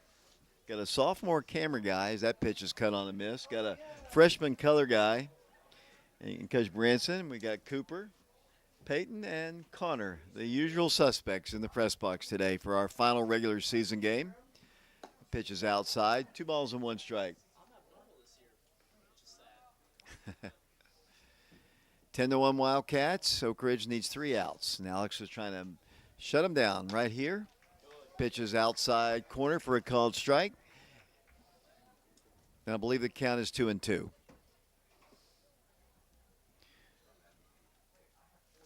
Breaking pitch, called strike 3. Nice pitch there by Alex Franklin. He just breaking pitch, just came right into the strike zone. Really nice pitch there by Alex.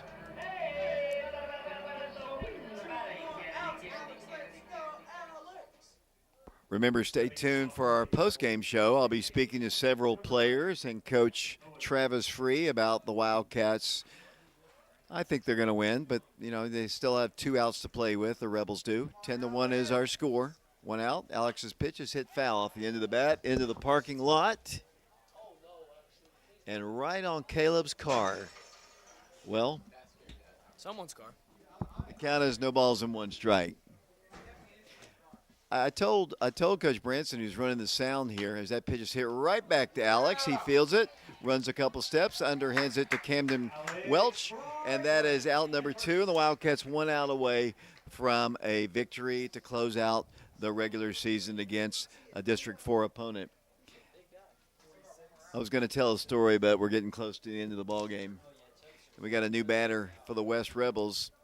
So both teams getting ready for postseason play. They'll be participating in the District 4 tournament. We'll be starting District 3 tournament play on Wednesday against the Campbell County Cougars. Also that night, Carnes will be taking on Halls. And that'll be a 6 o'clock game, and that game will be played at Halls High School. And then Thursday, that pitch is hit foul, out of play. The winners of the first games, Oak Ridge and Campbell County, Carnes and Halls. The winner of the winner of the Carnes Halls game will play Central at 6 o'clock at Tommy Shumpert. The winner of the Oak Ridge Campbell County game will play at Powell at 6 o'clock on Thursday. And then the tournament resumes Thursday, Saturday, Sunday, and it ends on Monday. Of course, the Wildcats advanced to the region tournament a year ago, getting all their players back right at the right time. Pitch is cut on and foul tipped into the mid of Parker Free, and the ball game is over. The Wildcats have defeated the West High Rebels by a final score of 10-1. Braden, your thoughts on the win for the Wildcats? It was a great game for us today, and I feel like we showed what we needed to do to go into the postseason. Coach Branson, your final comments on the win when you get a chance. Great win by the Wildcats all around. It's nice to get all of our guys back and really kind of get in a rhythm. That includes Trice. It was nice to see Trice back out on the field. Caden obviously had a great game. Wildcats bats seemed to be getting hot. Camden Welch had a great game. I mean, I don't know if there was anybody in the lineup that didn't get a hit or at least on base. Yeah, it's a good night for everybody. Everybody.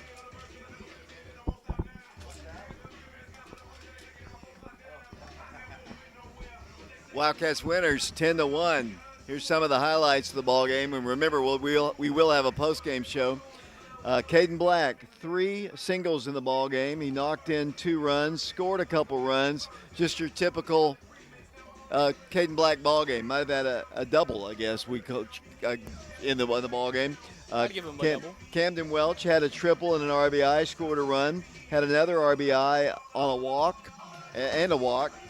Mikey Teasley had a couple RBIs, or one RBI, a stolen base, and a walk. Peyton Witter had 2 hits in the ball game. Was hit by a pitch and had a stolen base. Parker Free had a single and an RBI. Cam Britton played, and as did Izzy Mitchell, who had a stolen base and a run scored. Richie Ferreira, he reached base on a fielder's choice, and he played in this one, played good outfield for the Wildcats. Cy Stevens with a home run, a walk, scored 2 runs in the ball game. Let's see, Kyron Welch walked and also had a double and scored a run. Warren East had an RBI single for the Wildcats, and as Coach Branson mentioned, good pitching performance by Tri Sharp came in relief. Carson Fagan was very impressive. I think he was up 9 up, 9 down in the game. Alex Franklin closed it out. Mikey Teasley started. He was just kind of getting back in the swing of things. He was only allowed to pitch 30 pitches today after a little bit of a shoulder problem. And so the Wildcats win it. The only one run of the game scored by the West High Rebels was an unearned run. And the Wildcats win it 10-1. There's your competition right there, Braden Sharp. Down on the field, Mr. Will Presley. It's my buddy. Yeah, he's a good guy. He's been on our broadcast team as well. Coach, anything to say before we turn it over to the postgame in a moment? No, I mean, just as you said, I think you hit on Carson Fagan there. Another nice guy to have come in relief. You know, the Wildcat bullpen, getting Mikey back and healthy, having Cy be able to come in and pitch in relief pitching, as well as have Peyton come in relief pitching. You know, Peyton might be one of our better pitchers, very similar to Mikey in how he throws, but he never really gets to start a game because he's kind of coming in for Mikey or Cam or whoever. But Wildcats have some depth and a lot of really good depth, and if anything, this time off has given the Wildcats time to develop depth.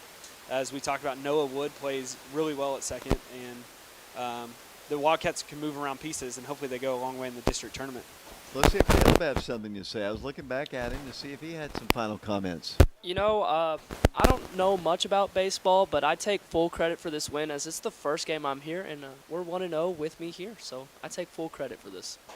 I think I would give David more credit in the fact that we went on a little bit of a slide since you've been in Atlanta, and it's nice to have you back. Yeah, it is. My Braves were 7-2 on their homestand, and I worked for the Braves, so I mean I enjoyed it, and I'm back, and they win, and hopefully they'll have a long post season starting on Wednesday at 6 o'clock with Campbell County. Post game coming up in a minute. We'll have some player interviews and Coach Free. We'll be back with that in a moment.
Test, test, test. Okay. I'm going to hand.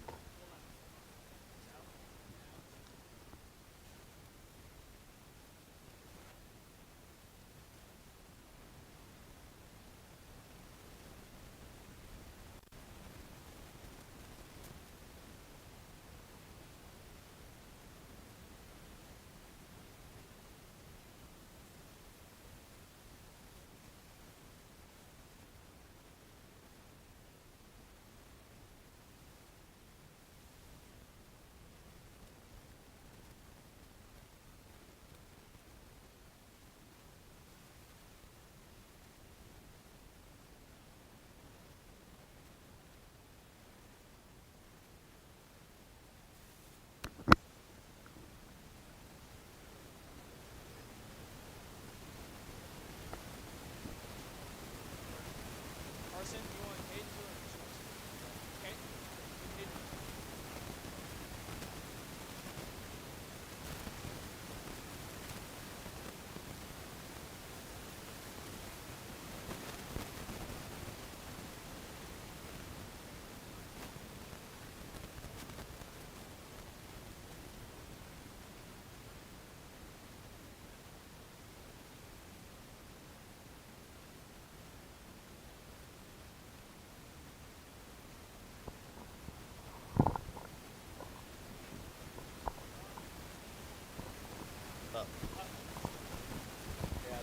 Senior Caden Black joins us here. Caden, good to have you back on the field. What was it like getting back out on the field tonight? I was calm, just getting right back to it. You had 3 hits tonight, Yeah. and you scored you scored some runs. You did the things that you normally do, Yeah. and you're coming off surgery on your hand. How's it feel right now? Right now it feels amazing. It don't hurt. It's just a little sore. But throwing a ball is perfectly fine. Hitting, I'm a little late in the box, but just give it a couple games, it'll be back. You didn't have a whole lot of chances in the field. Where does it hurt the most? Is it your Well, let's talk about the postseason. The regular season's over. You're getting ready to go to the postseason. You guys went to the region tournament a year ago. What's it gonna take to get back there again? Just playing ball. We haven't been playing ball recently, like the game that we know. And if we just play the game that we know, then we'll be all right. Caden, congratulations. Thanks a lot. Thanks so much. See who's next here. Looks like Kyron Welch going to stand in. He had a good ball game today. Kyle, let's talk about the regular season here, just now complete. I know first off, it's got to be good to have Caden back with you at the top of your order, and it's good that Mikey's able to pitch. And Trice too. Talk about the team at this point as you head to the postseason. Having Caden back is just a huge part for us. Caden's a huge leader on our team. It's great to have him back. We all work so well together, especially when Caden's around. We build our team around Caden. We try to mold ourselves after Caden. Caden's such a great leader to the young guys, and everybody just tries to be like Caden and follow Caden. As a senior, it's got to be much more important to you, the sense of urgency. I know the goal around here, we haven't had a lot of great success in baseball, but the goal has to be to get to the state tournament. What's it going to take to get that far? We're all going to have to work together. We're going to have to come together as a team. We're going to have to be a family. No arguing with each other, no back and forth. Our pitching's got to be spot on, defense spot on. And we're going to have to hit like the team we know we are. We're going to have to play baseball like the Oak Ridge Wildcats that we really are. You had a rough week last week, played some really good teams. How important is this win to get some momentum towards the Campbell County game? Last Friday against Coalfield, and today, it's huge for us. It's just going to boost us going into Wednesday. We got practice tomorrow. Hopefully we're going to have a great practice. And it's just push us into Wednesday. And then win that game, go on to Thursday. The wins are just going to keep boosting us. I appreciate it. Good luck, and we'll probably talk to you again. Thank you. Let's see who's next up. It looks like Carson Fagan is up. Carson is a guy came in. He's a transfer from Texas, if I remember correctly. Came in, I think you were 9 up, 9 down. You had to feel pretty good about your performance. What was working well for you tonight? Obviously, my fastball was working. Mixing a few curveballs there to 0-2 counts. Executed those. Got 2 strikeouts with the curveball swinging, so pretty good.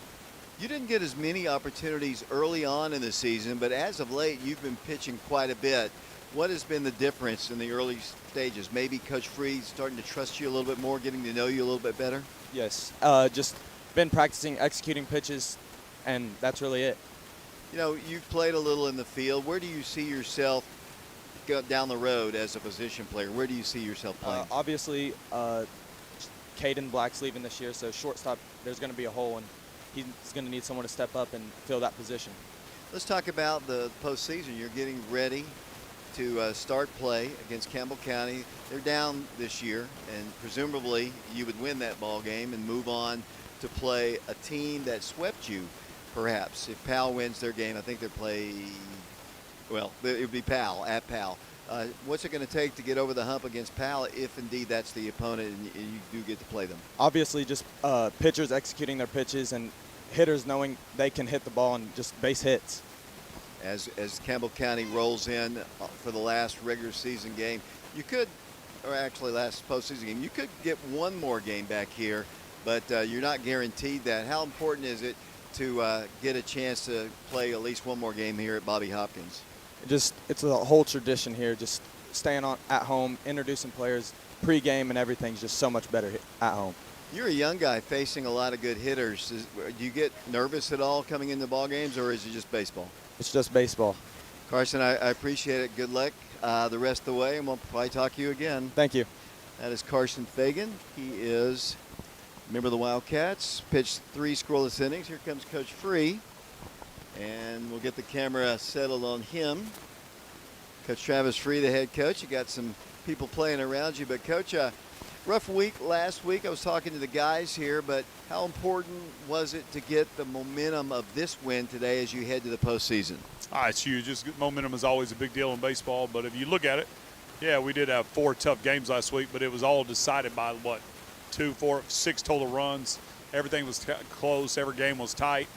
We just didn't come up with a big hit when we needed it, and so then on Friday we played much better, and then today we kind of got our rock back in the lineup. I mean, it's a big deal, and we got to talk about it. Like, Caden's back, and so with Caden being there, I mean, he goes 3 for 3, scores 2 runs, makes a bunch of plays. All of a sudden, your team just feels at home and feels comfortable again, and we just look like a totally different club.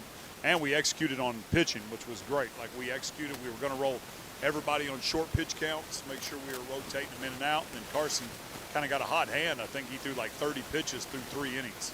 So pretty good. 9 up, 9 down. Yeah, 9 up, 9 down. Like, we shouldn't even really have made a change there, but I wanted him to be available back on Wednesday in case we needed to, so we made the change. But on all, clean game. We played a clean game. We scored in every inning except the first. We made all the plays on defense, and we were able to get some timely hits, which is huge. Coach, you talked about Caden, and I want to go back to him just for a second. I mean, he's not only, he's been out there for 4 years, obviously played a lot of ball. He does so many things well on the base paths. Just to get him on base, he creates havoc for the defense too, because he's always going. Yep. He's always a threat to go. And I agree with what you said. I think just having him back was kind of a kickstart to your team. Yeah. Well, we also added depth in our lineup. Like, we've had to fight and claw and find ways to score runs without him. So even though maybe we didn't score as many runs or whatever, like without him there, what we did is we created depth and we created some spots, and then now people are at home and where they hit, and now all of a sudden Caden's on base, and now we just were able to play a ball. I think every time we got to third base, we scored. I think we were able to get hits with 2 outs a couple times. We hit a home run. We hit a ground ball to score a run. We hit a sacrifice fly to score a run. We stole a base to get in position. We did everything as an offense we could. The only thing we didn't do, we didn't execute a hit and run there one time with that whole deal with Cam and then that slide through the base. That was a hit and run call supposed to happen. And so that got us in a little bit of dilemma there, but that's the only mistake we made there. But everything else, we were able to execute. So you played Campbell County on Wednesday, 6 o'clock. Campbell County is down. You would, but you got to show up. Yep. Regardless, doesn't matter. They might be 1 in whatever they are, or whatever their record is, but you got to show up. You can't overlook them thinking towards the Powell game on Thursday. No, I mean, our team knows that at this point. Now, it may bite us, it may bite me, but we are more prepared for the battle that we're about to embark upon than we've ever been. Our guys have been through some hard times this year. We've had to fight and compete and do some things that we haven't had to do here. So we're set up for it, and they understand what's at hand. They understand what's at stake, and they know they got to come out and play. And so they'll be ready to go. Like, I'm not worried about them doing that. Their practice yesterday, even post-prom, was the best practice we've had of the year, and we came out today and put up 10 runs, and so we executed perfectly. So we're starting to find that next gear. We'll be ready to go, and, hopefully we play for a couple more weeks for sure. One more question I should have asked you earlier. I know Mikey had a little shoulder issue, and there was some concern there. He came out and threw, I guess you had him on like a 30 pitch count. 25 to 30 pitches is what our goal was for him today. Just get back. It's still, it's still from that collision against Bearden. It's he just kind of has tweaked that a little bit, got a little bit of bruise in there, and so he's just trying to work that out. We're trying to get him ready. He'll be ready to go. He'll be fine. We're just going to keep keep rehabbing him and get him right, and so hopefully he'll be ready to go soon. When Cam made that dive over there on the first base coaching box, fell on his shoulder, did you kind of? Oh yeah. Yeah, a little concerned at that. Yeah, I thought so. Coach, just took my breath away just a little bit. Just your final comments on the win today. A great team win, man. It's just we're starting to play ball. We're going to be all right. We are, we're starting to find our rotations. Our offense has all of a sudden found depth, and we're going to be ready to go next week. I mean, it's exciting. We got to win 3 more wins to advance. So, hopefully on Wednesday we get number 1 of 3. So that's the goal, is to try to win 3 in a row. Coach, thanks a lot. Yeah, thank you. Wildcats win it 10-1 over the West High Rebels. Let's see, James, you have any final comments before we close it out? Just as Coach Free said, great win here to end the regular season for the Wildcats, and head off to the district, hopefully the region. Oak Ridge, last year you could probably argue was one of the top 3 teams in the state. They lost to the 2 teams that ended up playing for a state championship, and obviously Coach Freehan would want to put his team in a very similar situation in the region this year. Let's close it out here. We appreciate James Branson, Caleb Riker, Braden Sharp for joining us on our broadcast. Our next hopeful broadcast, maybe on Wednesday. We have to find a sponsor. If not, we'll try to do the game on Thursday when the Wildcats hopefully are playing the Pal Panthers. For James, Caleb, Braden, this is David Clary. Once again, the final score, Oak Ridge beats West 10-1. So long, everybody.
Keyword did. Same thing they do with football.